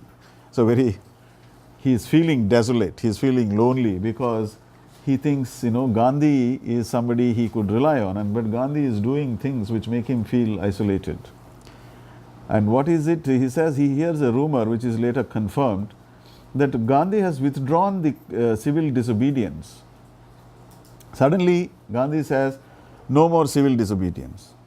And the question is, why is this? What is the reason? And it's a very trivial reason, again, as he puts it, because he says that in his ashram, some people were not following the rules of satyagraha. So in his ashram, some people were. Huh? No, now this is 30s. This is another totally different moment. He says some people in his ashram, not in the country, not somewhere else, but in his small ashram, they were not following the rules of the place, and so he says no more civil disobedience anywhere in the country. So the relation between this incident, this cause, which is basically confined to his ashram, and the decision which he takes, which has to do with the entire country. So this leaves Nehru feeling completely amazed and unable to comprehend this, what is happening. And he says Gandhi is always given to acting on instinct, and very often when he does that, it has good effects. It brings about good change, right? But in some other instances, it's like this. It's completely absurd and harmful and so on. So these arbitrary actions, and then he says, that the kind of things he says frightened and oppressed me. And he goes on to say how, although he has many different opinions, disagreements with Gandhi, he worked with Gandhi because he appreciated Gandhi's ability to lead the masses, and that it's becoming difficult for him, and to continue it, and he feels lonely. And then he denounces the religious outlook. He says, this whole everything is mediated by religion in Gandhi's way of thinking, and and then also the way in which Gandhi stresses, gives more importance to character rather than intelligence. And there is something anti-intellectual about Gandhi's approach. He doesn't think learning is important, knowledge is important. Only character is important, right? And he says it's utterly wrong and harmful doctrine that he preaches in Hind Swaraj, and so it's a very as a desolate man's plea, sort of desperate criticism of the leader whom he appreciates, but whom he cannot comprehend. This doesn't. And he next para again, it's paradox, the paradox of Gandhi, an extraordinary paradox, he calls him. But he says at the same time, don't go by what he writes. This is what we earlier were discussing. What he writes seems like completely nonsense. And so if you only go by that, you will not appreciate what he does, certain things he does, which have this, sort of transformative sort of power, he can suddenly. So there is, for instance, the Salt March is one of those things which was unexpected. It's the Salt March has to be one of the most extraordinary types of political action that anybody has done. It is the simplest possible thing, and it just basically the British are taxing salt, and they are prohibiting people from producing salt on their own, even if they are living in the place where their salt is available. They are forbidden from producing and selling it. This is an unjust kind of taxation law which is there. Now what do you do with that? Right? I mean, you can, So Gandhi is thinking of the national movement, and he is thinking, okay, here is salt tax. Now he doesn't say, let's all gather in front of the British administration office and protest against salt tax. He says, I am going to go march. I am going to just go walk this long distance, some 60 miles or so. He just wants to go, and he wants to go and pick up some salt from where salt is available. Actually, the sea salt is actually there. So he just stands there in one spot, and some Congress people are there with him, some 20 people, the party members, and he just walks and gathers people, and it becomes the most devastating symbolic defeat for the British. Symbolic defeat, right? That is, it's the absurdity of prohibiting the production of salt by people who live in an area where they can have salt and can take it and live on it, sell it, and so on. The sheer absurdity of it is shown to the whole world. It's a sort of becomes a symbolic victory, moral kind of victory, and that is the kind of extraordinary action that Gandhi has a knack of thinking up. Things which suddenly become national news, international news, and just mobilize people all over and then all over the place everybody is violating the salt laws, and they are manufacturing salt wherever they are, and so on and so on. So that kind of a thing, that's what is the paradox that he is pointing to, that this is the kind of power, this is the kind of sort of political acumen that this person has, and then he writes all this nonsense, right? This thing. So he is saying, don't judge him by his writings, judge him by his actions, the kind of things he has done in the national movement. And then he goes on again to criticize. In spite of himself, although he wants to foreground the good qualities, he can't help himself. He goes on criticizing Gandhi most. He says he's completely made up his mind. He has no doubts about whatever he's doing, and he's like talking to a closed door. Then the khadi, this cloth, the spun cloth movement, again he is critical of that as a throwback, but then he says it has symbolic value. Everybody is wearing them, and in India it becomes a kind of sign of national belonging to wear that, right? And it becomes picked up, and it becomes and this Nehru jacket which we saw, that also is supposed to be made of khadi. Although the fashionable thing which we saw, that's not made of khadi; it's a silk or something, so, some expensive cloth. But so that's the thing, this mixture of absurdities and acumen, right? And the other devastating thing about Gandhi that he mentions here is that once in his early days, before in the teens of the 20th century, Gandhi had very critically spoken about the princely states, all these nawabs and rajas, and who were amassing wealth, by taxing the people, right? He was very critically saying, why are you bleeding these farmers dry and collecting taxes and enriching yourself and living in luxury when they are miserable peasants are dying and so on. He's very, very critical, and he spoke at a meeting where all these Rajas were present, and they started walking out, saying, who is this fellow who is talking to us? Because in those days he was not a Mahatma yet. But now, once he becomes a Mahatma, he starts defending the princely states. He says they should not be touched. Congress should not go and protest against princely rule. Congress action is only against British India, not against these things. So he says they are trustees. They are the people who are holding the wealth in trust for the people, and so on. Absurd ideas which have no basis in reality. So that is again a source of great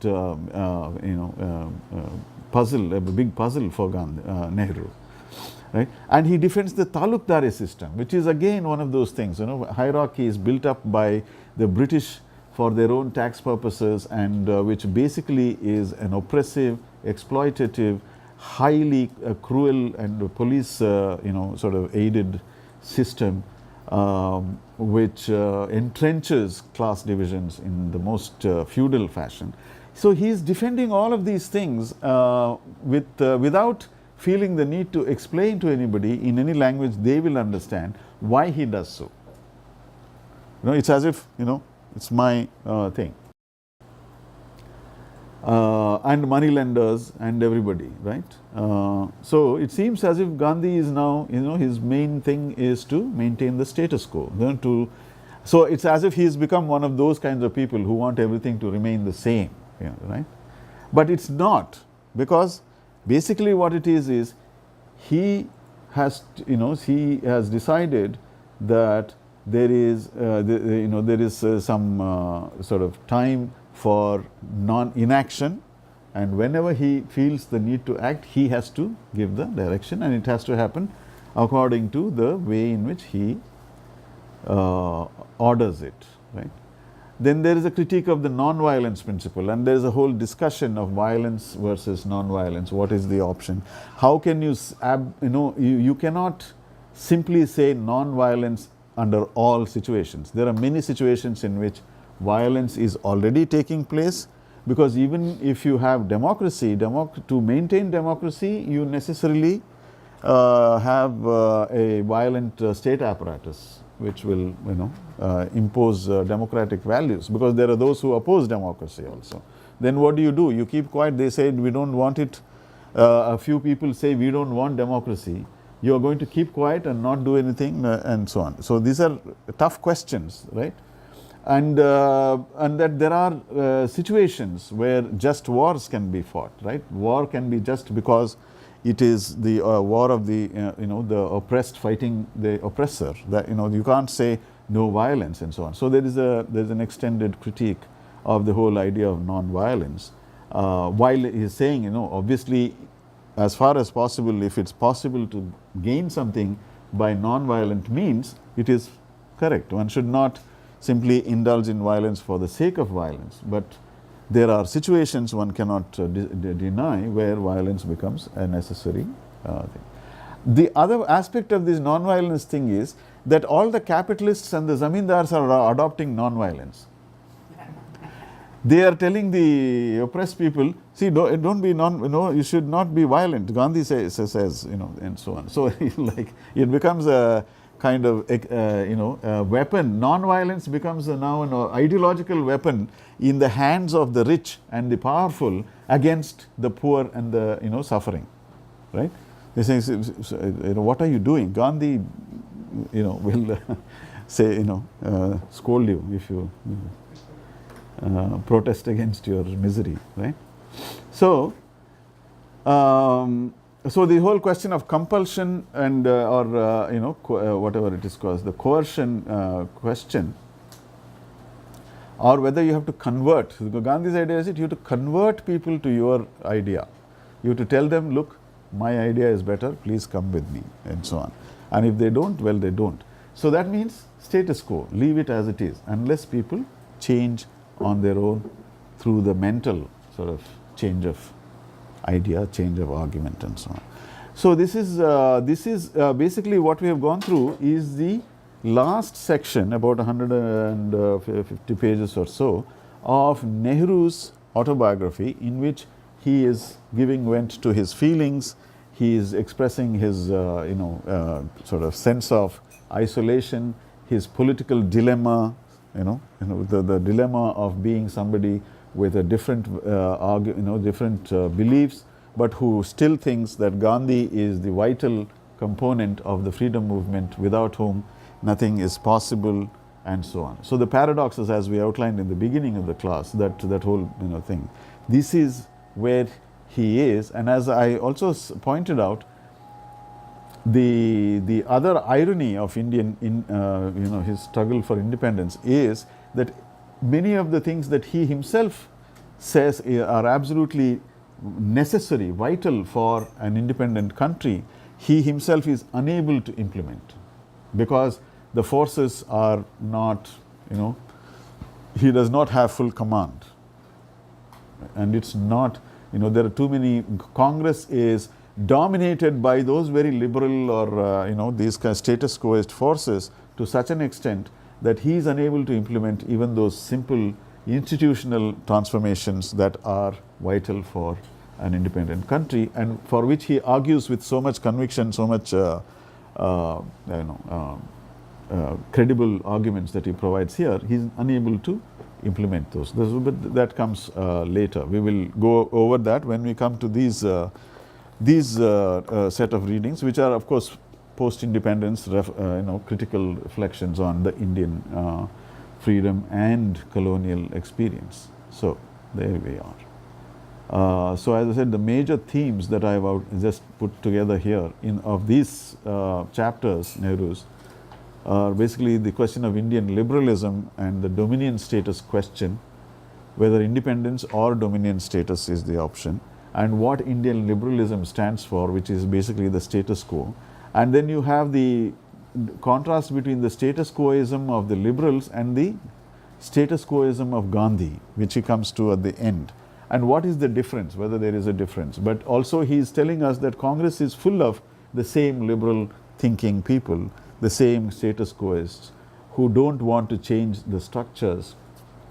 And then you have Gandhi, who wanted to change the structure in the beginning, who wanted the princely states to, was critical of the princely states in the beginning, but is now becoming very accommodative, wants the princely states to be not to be touched by the Congress movement, and wants everything to remain the same, and seems to adopt another status quoist position of himself, right? So you have that whole complex problem of status quoism coming from one kind of liberal bureaucratic sector, and also coming from the top leadership of the Congress, right? The British record in India, of which he is highly critical, having acknowledged that they did certain things, good things, but on the whole the record is not a good one, because they actually retarded Indian growth, Indian development, Indian progress, social progress, by hindering the the introduction of technology. Indian enterprise was shackled, not allowed to sort of grow and flourish. Communalism and the language question are some of the other issues that he deals with here. The Hindu-Muslim question, and on the language question, one of the interesting things he does is to underplay this whole idea. Every time some linguist talks about India, they say India has 3,290 languages or something like that. They just go on saying, and it looks like India is like some kind of every person has their own language. It's a kind of. So he has a very sensible reading of that. He says, yeah, I mean, in every place, he points out, they say Germany has 60 languages. Now, if you go and look at it, in Germany, there will be people speaking 60 different languages. But nobody says Germany is not unified by German language, right? So there is a difference between having these languages which are developed in different spaces in pre-democratic societies, and with democracy, certain kind of hegemony, homogenization of the population happens, where everybody learns the political language of the state, and they have some other language which they may or may not continue to speak or continue to use, etc. These are matters of historical change. You can't do much with them. The only thing you can ask is what enables democracy to operate in full, in the full sense. That is the primary question, and he presents a very sensible set of arguments about the language question here. And again, the irony of it is, when he becomes prime minister, he goes against the very spirit of these arguments, and his policy decisions are all violative of this.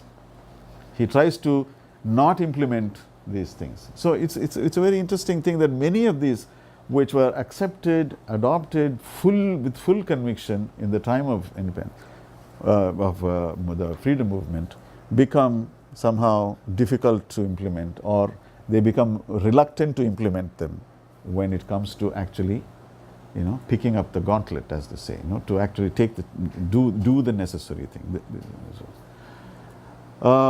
Democracy and socialism and communism, he has his way of running through these things, of choosing a particular position, a position which is firmly rooted in the socialist, sort of democratic socialistic kind of idea for future India, but with the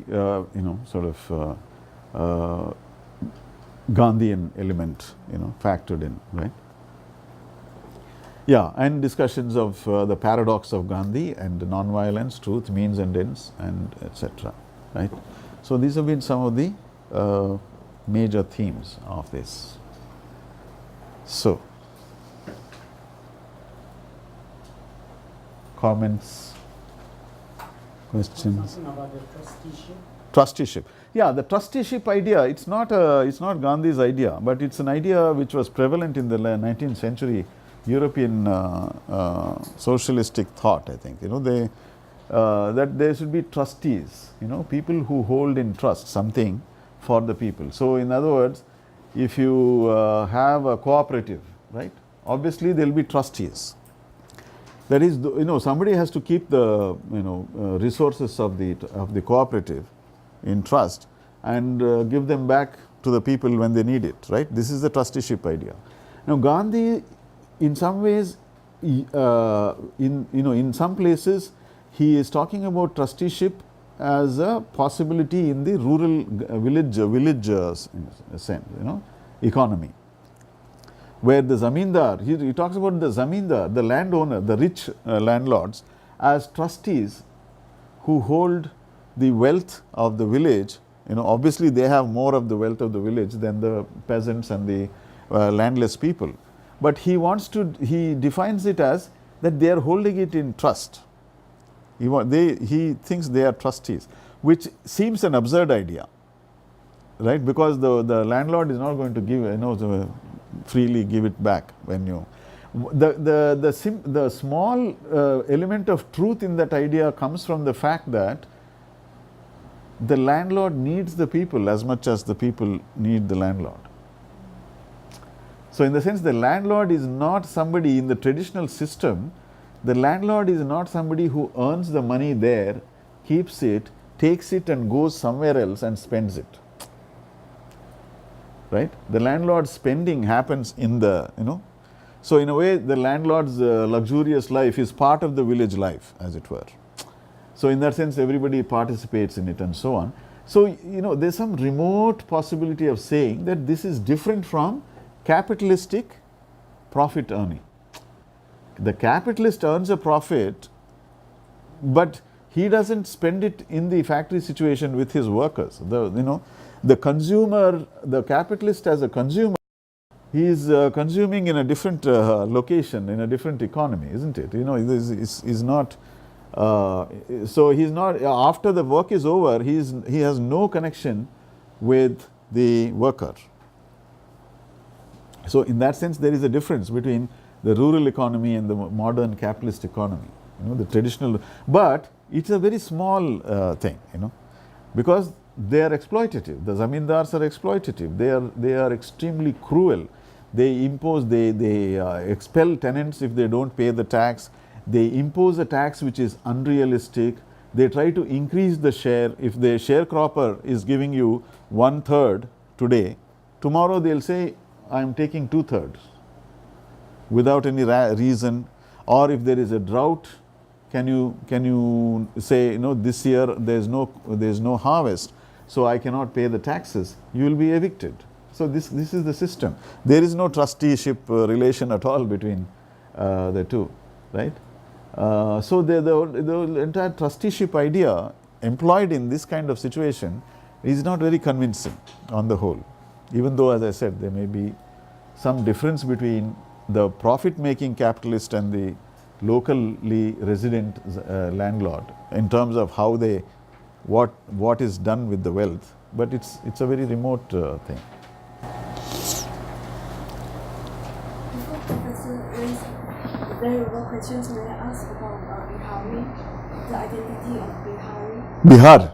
What happened and what's the Nehru administration doing with that? Doing in Bihar?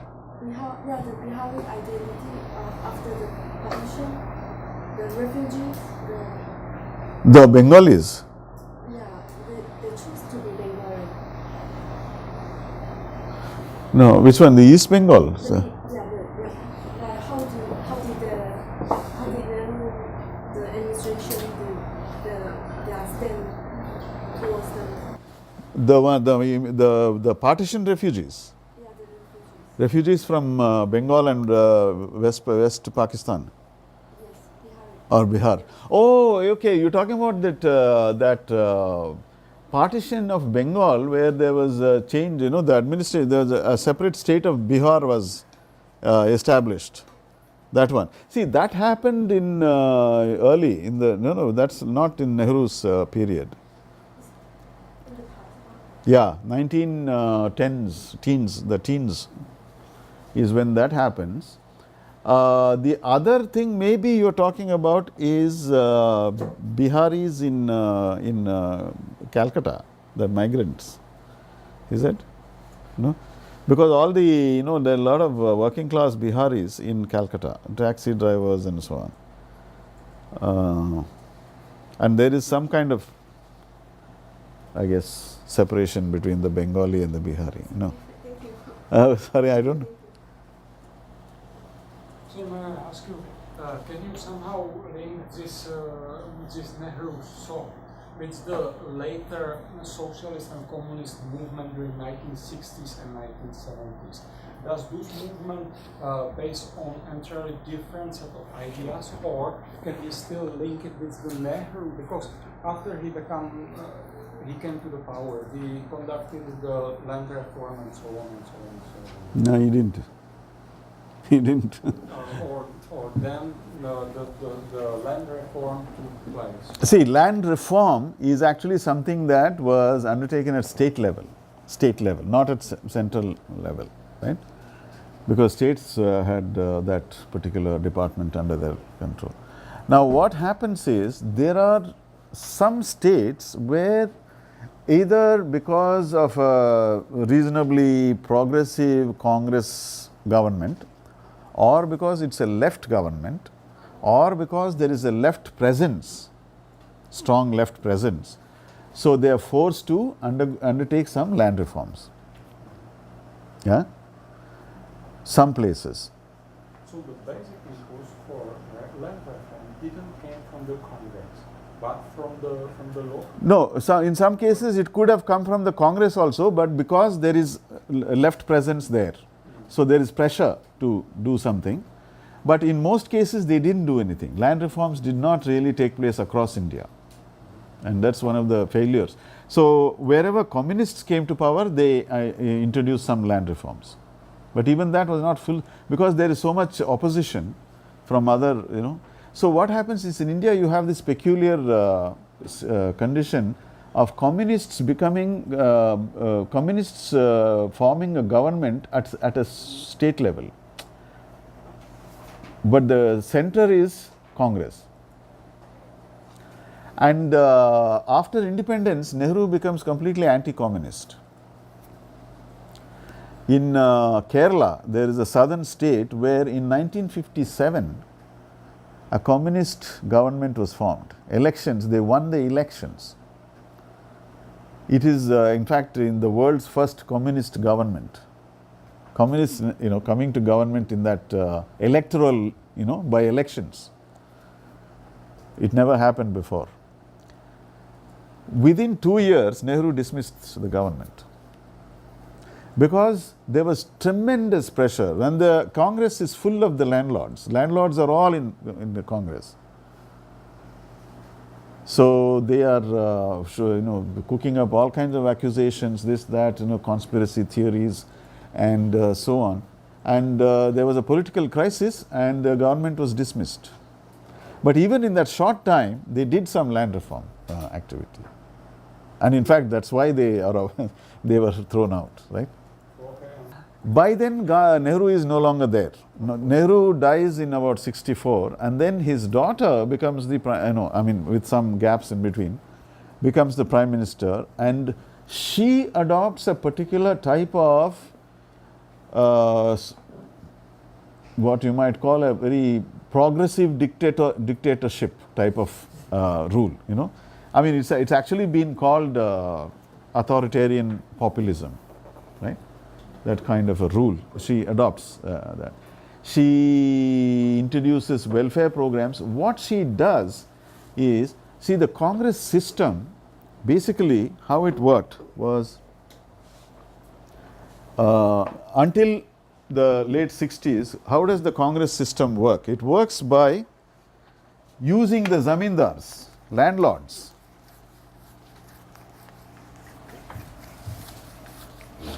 These landlords, landowners, not just the big landlords like Bengal landlords, but even the landowning class generally, the ones who are able to hire other people for working on their fields, right? Those kinds of people. They are all in the Congress. Now, the other thing about it is they are all upper caste. So, Congress system is, so this big center, state Congress 1, 2, 3, 4, on all the states, right? So, state Congress membership is district level membership, let us say, dominated by landowners. Now, the landowner is not just an economic factor, it is also a social factor.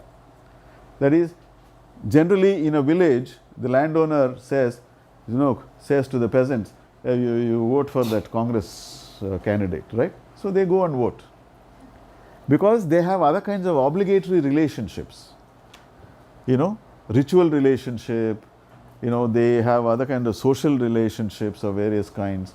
They have dependency relationships of various kinds, which are continuing things, obligations, which run from generations together. So, if such a person is in my employ, and I tell that person, you go and vote for this candidate, he will do it. That is how the Congress system survived. It was a tree, right? It's like, it would go like that, go on multiplying, and effectively this person, if a person here in this node, somebody votes for a candidate, it's because he is obligated to this head, this particular chief, head, landlord or whatever, right? So, this person will not have much idea of this. It's all a web of, chain of relations which opens. What Indira Gandhi did is, she completely broke this relation. That's why it's a populist government, authoritarian populism.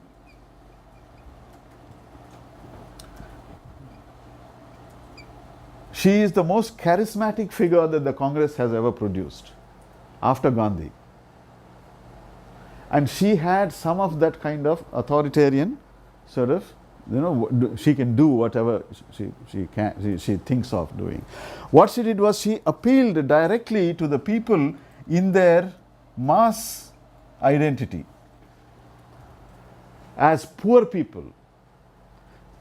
Earlier Congress never did that, they just appealed through this chain of social relations. But she appealed directly to the masses as poor, poverty became the big thing. So, it broke this system, and that's why Congress split. Congress split because the old leadership which was used to this order, they could not take this kind of change. So they started a new, they became the it became like Congress O and Congress I. That is Indira Gandhi, the person. This is organization. That means the original thing. So actually this actually is became this one disappeared within a matter of 2 years. It's dissolved. There's nobody left there. So that is the kind of power that she held, and this is also the time when what you are saying is happening. This is the Nehruvian, this consensus is breaking down at various levels. Now the thing is, why is Indira Gandhi doing this? Because actually the Congress is losing its hold here in this sector, because the socialistic ideas are coming in. The whole that 60s and 70s as a moment of great kind of popular upsurge, right? Political sort of awareness, which happens all over the world, is also hitting India. And you have the beginning of what is called Naxalism, which is a Maoist sort of movement, which hits Bengal first and then spreads to other parts of India, right? And this is also a moment when in the 60s, Communist Party undergoes two splits. First, there is a CPI, which is just one, Communist Party of India. Then the CPIM, Marxist. This breaks with the old party, because these are radicals who want land reforms and other kinds of precipitate action, but this party is a pro-Congress party, because the Soviet Union is pro-Congress, and this party wants to be, not ruffle the feathers. It wants to go with the Soviet position. So the CPM breaks away, saying, we can't do that. We have to implement some programs, otherwise we are nothing. We can't call ourselves communists. They break. And further, this breaks and becomes the CPIML, which is the Maoist breakaway faction, which is called Naxalism, Naxal party, because of the place where it started the movement, Naxalbari, where the first rebellion, then the killing of some landlords, etc., took place, which led to the movement spreading across India. And in a way, you can say that Indira Gandhi's all these authoritarian moves were a reaction to these developments. In a way, to maintain your Congress in its position of dominance, it had to break the Congress, because the old Congress was not in a position to respond to these changes, right? The general dissensus that was growing, the loss of legitimacy that the Congress was facing and all that, it was not able to. So Indira Gandhi's moves were designed also to sort of hang on to the power, to its position of authority, of supremacy in India. But it becomes more and more difficult, and to do that. In spite of all these things, Indira Gandhi is unable to stem the protests, the political actions coming from various parts. There are Maoist kind of activities. Then there are regional parties who are saying, who are demanding autonomy or even separate states and so on. So finally, and then there is a kind of one of the socialists, Jayaprakash Narayan, leads a movement which begins to gather strength, because Bihar is one of the places, and in Gujarat and other places, the tremendous popular support for this figure who is challenging the Congress. So it all looks like, and then she has to declare emergency. That's how she declares in 1975, June 25th, she declared an emergency. And clamped down, arrested all these socialist leaders and others who were leading this agitation. And after 1.5 to 18 months or so, she then lifted the emergency. But in that time, it was basically she had lost. The Congress Party had lost its legitimacy. But what happens then is that the government that is formed after the emergency is a weak government. It has no center. It has different factions, small party, interests from here and there, all gathered together, and some of them are very, very. They have no political experience. They behave like clowns. They don't know how to run a country, basically. And in 2 years, it collapses. This government, and again Indira Gandhi comes back to power. So in that sense, the machinery of the Congress party machinery which Indira Gandhi has revamped is now, survives to come back to power.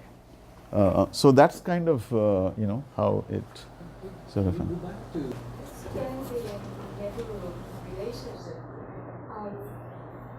There's something I don't quite understand because it's because we're looking back to history. With hindsight, we can easily see that Gandhi is a person full of contradictions. Yeah. And it's difficult for us to understand why a public figure speaking out with such inconsistent opinions can still gain such big support. Yeah. And we would think people would have sort of questioned or examined his behavior and words with what he said previously. Yeah.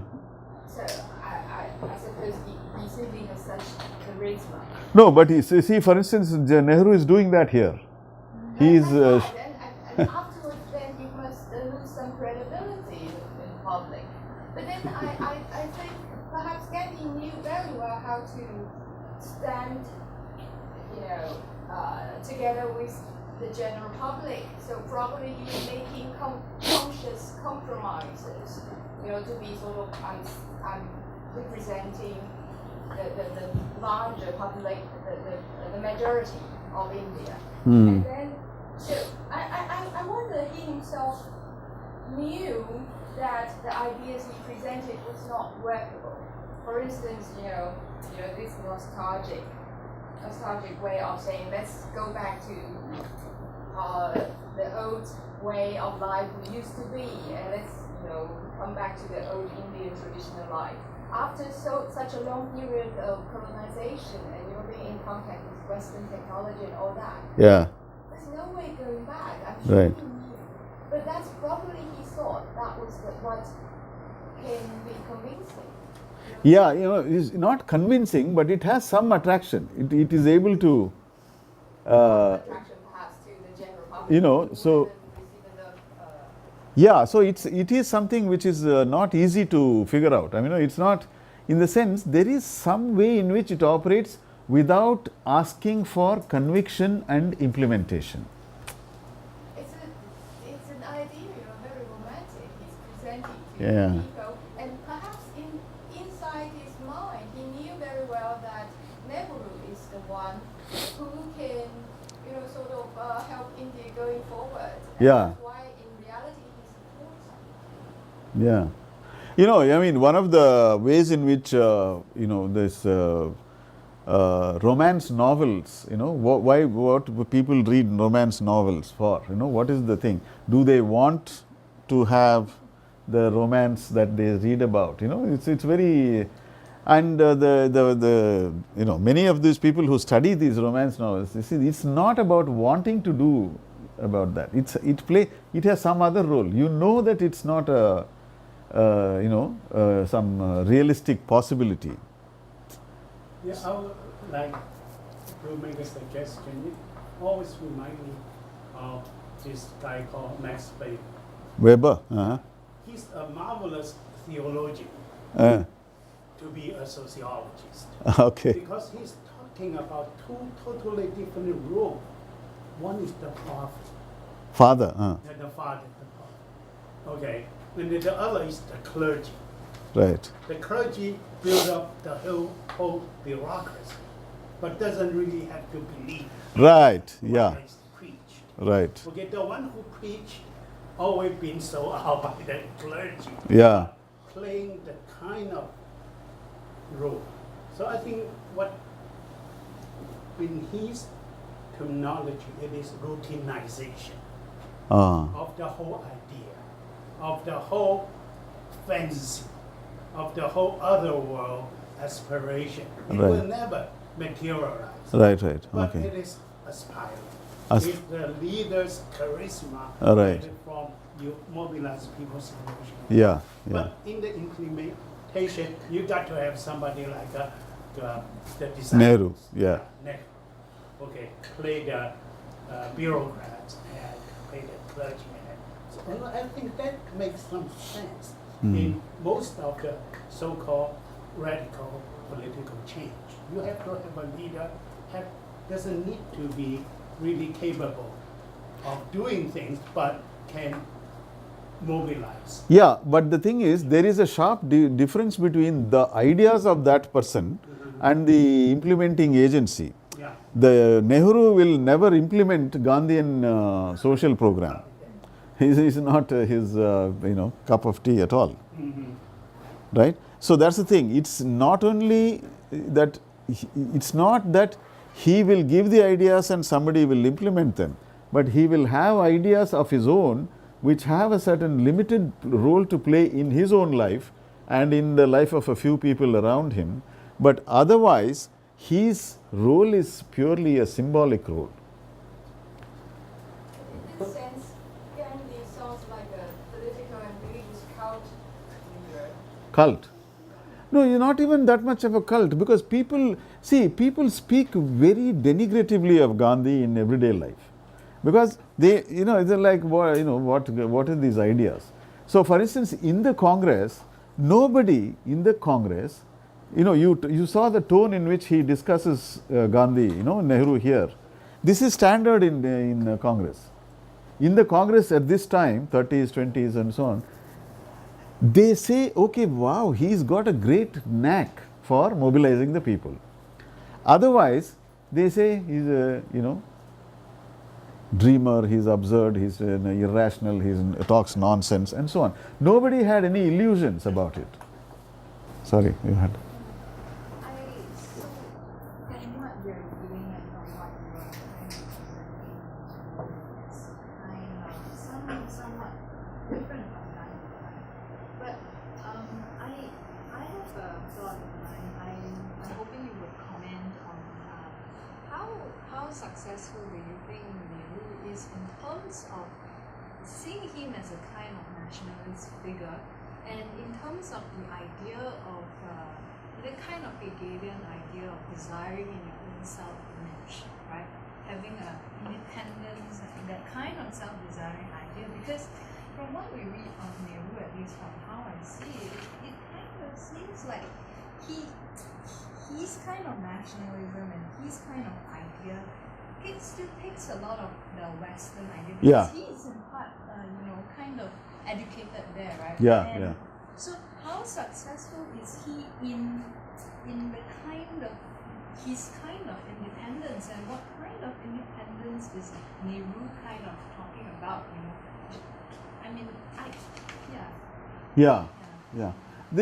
Well, it unfolds, as I said, the Bombay plan, the industrial. So you see, he has, his idea is socialism. At this time, it's an intellectual idea. As he himself says, very much, I'm perfectly bourgeois, he says, right? He's a proper, well-educated, high upper class bourgeois gentleman, right? But his convictions are socialistic. Now, this socialism, you have to understand that in the 30s, for instance, socialism is, even Soviet socialism has this, it's that Popular Front moment in socialism generally across the world, and it is socialistic ideas are beginning to crystallize in the form of a new kind of state, which is a kind of welfare state, which basically its socialism is reduced to accommodate, living under the Soviet umbrella and having certain welfare measures and breaking certain kinds of class dominance of the old kind. It's not that you are establishing a communist thing.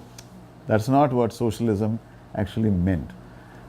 That it's going to be a state which will function like Soviet Union or China or something. It's not exactly how it was. What it was a kind of order which would be acceptable to the Soviet Union, partly out of practical alliance sort of based, that you ally with them, and your economy is more if at all dependent on them rather than America or capitalist countries. That kind of a thing is developing, and Nehru is at this time even beginning to think about the command economy. What India finally had under Nehru is this economy which strives for self-sufficiency. So you don't just have industry, but you have machine goods industry also. That is, you produce the machinery as well as the things that machinery will produce. See, that's the advanced sort of. That means you don't depend on the outside for anything. This is his dream. That's what he is thinking about. But he doesn't think anti-capitalism. He wants a machinery that allows the Indian people to produce. Yeah, but under protected conditions, right?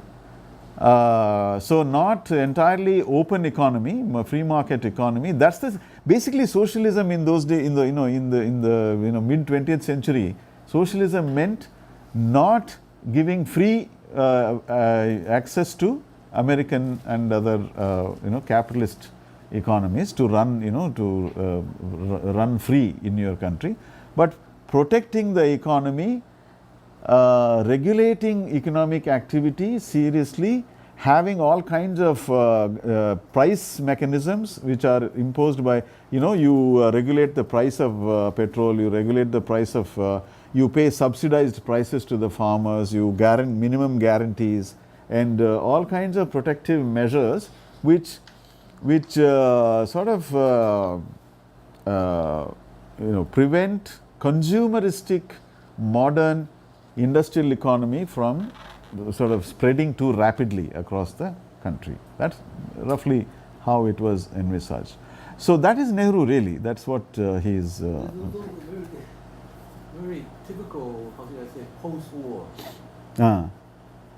post-colonial state. Right.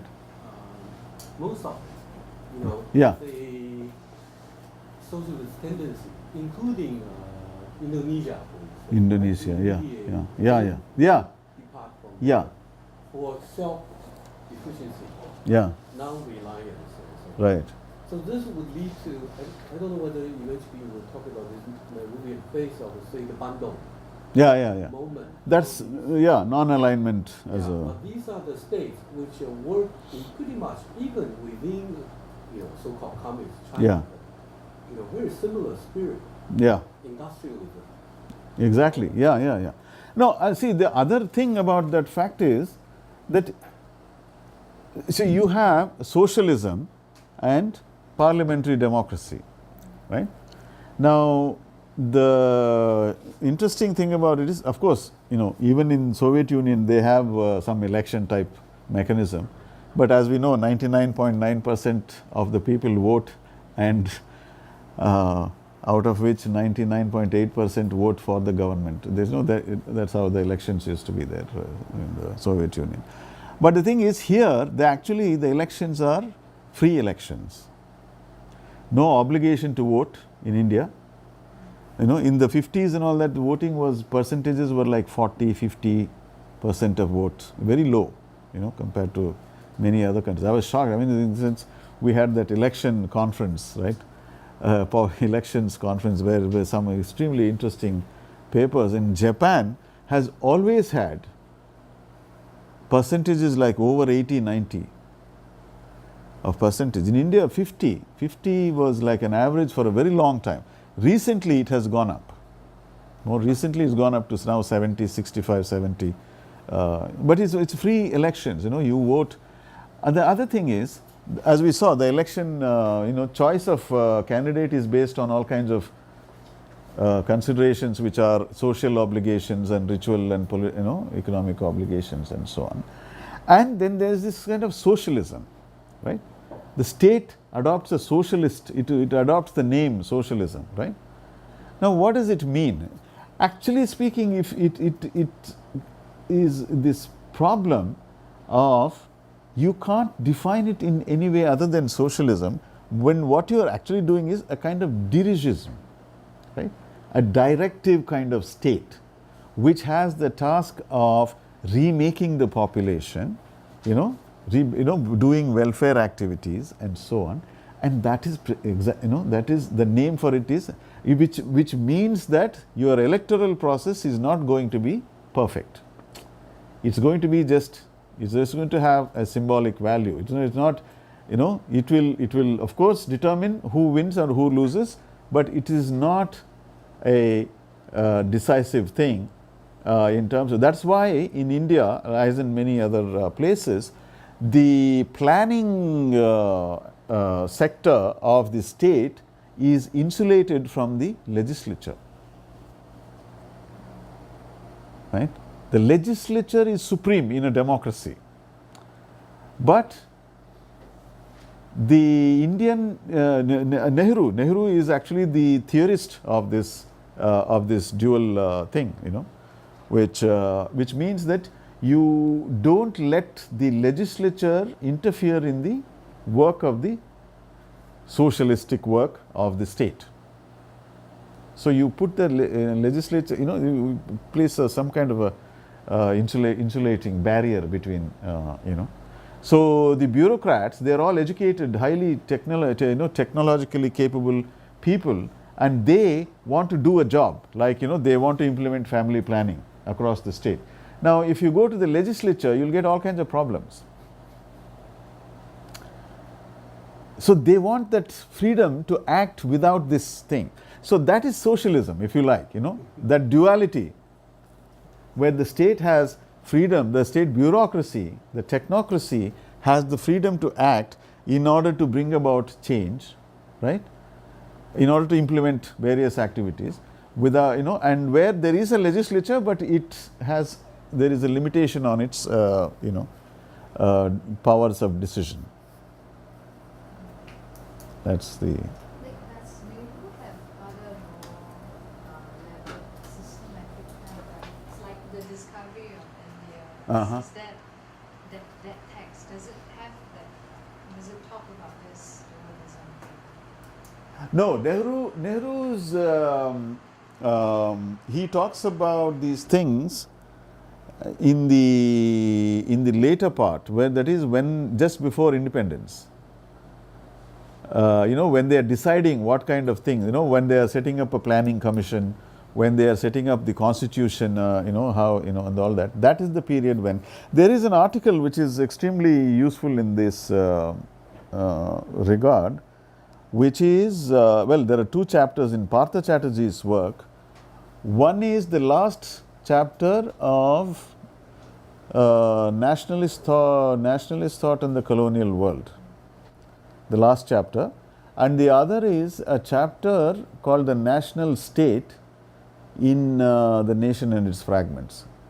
There he quotes Nehru and gives you the how he is thinking, what he is trying to put into it. Just a question about his internationalist Yeah. view. But I was wondering, because it's connected to the Bandung line, but non-aligned position is connected to the internal affairs of India. Like, for example, how the region or the province react to such kind of position of like the central deciding we won't be aligned. Maybe there are some regions which. No. That's like, how does it work? Does he decide by himself, like from this kind of perspective? Or does he discuss it? Well, historically, there are two things. One is that the state governments are very rarely in a position of that kind of confrontational or oppositional state with the center. First of all, most state leadership at the state level doesn't even think that it has anything to say about international issues. It's not. It's not such a big issue. The only exception to that is communist states, ruled states, provinces, where the. In a way, for me, it's strange compared to what he says, because he says like the nationalism So the kind of organization he wants to do within the country is articulated to an internationalist perspective. Yeah. So for me, the idea is like, so there should be some connection between the division in province and the internationalism he has in mind. I don't know. If it's totally disconnected, then it's only the people in the central state who have an internationalist perspective. But the left lenient, I'm not only talking about India, you take China and everywhere else, the left lenient state has to be nationalist, at the same time internationalist. So the grounding is actually in the nationalist part. But internationalism means a particular ideological tendency of supporting each other. Yeah, that's a kind of, you know. This is a typical third world. Yeah. You can see, but how, I think the point Madhava trying to say, actually most of these regional states didn't care. So become the sort of states' foreign policy become something else. Yeah, it's taken care of by a national elite, which, you know, comes from every region. But it's, you know, somewhat separate, socially speaking, you know, in many ways from the rest of it. So you don't feel that somebody is doing something different. As I said, the only exception is that if you say non-aligned, the people who, you know, the exception is the communist ruled provinces. But the thing is, India was initiating non-aligned movement, but in practice it was very much aligned with Soviet Union. So in that sense, the communists didn't have a problem with starting a non-aligned movement separately, because they knew that, you know, it was not a. So that's what I found it strange to defend an internationalism, but then it's only the central government. Yeah. No, that's. Internationalism is normally which connects also regional, but also the individual. Yeah. No, there is a lot of such, you know, that's the thing. That's why this duality of legislature being, you know, sort of insulated, you know, the planning process being insulated from the legislature and so on. So in a way, what you're saying, what the internationalism of it is, that all the international, you know, Soviet Union, for instance, is interested in supporting the Indian government in its job of doing its work inside. So, you know, and the Soviet Union is not so greatly worried if you don't have democracy or something, right?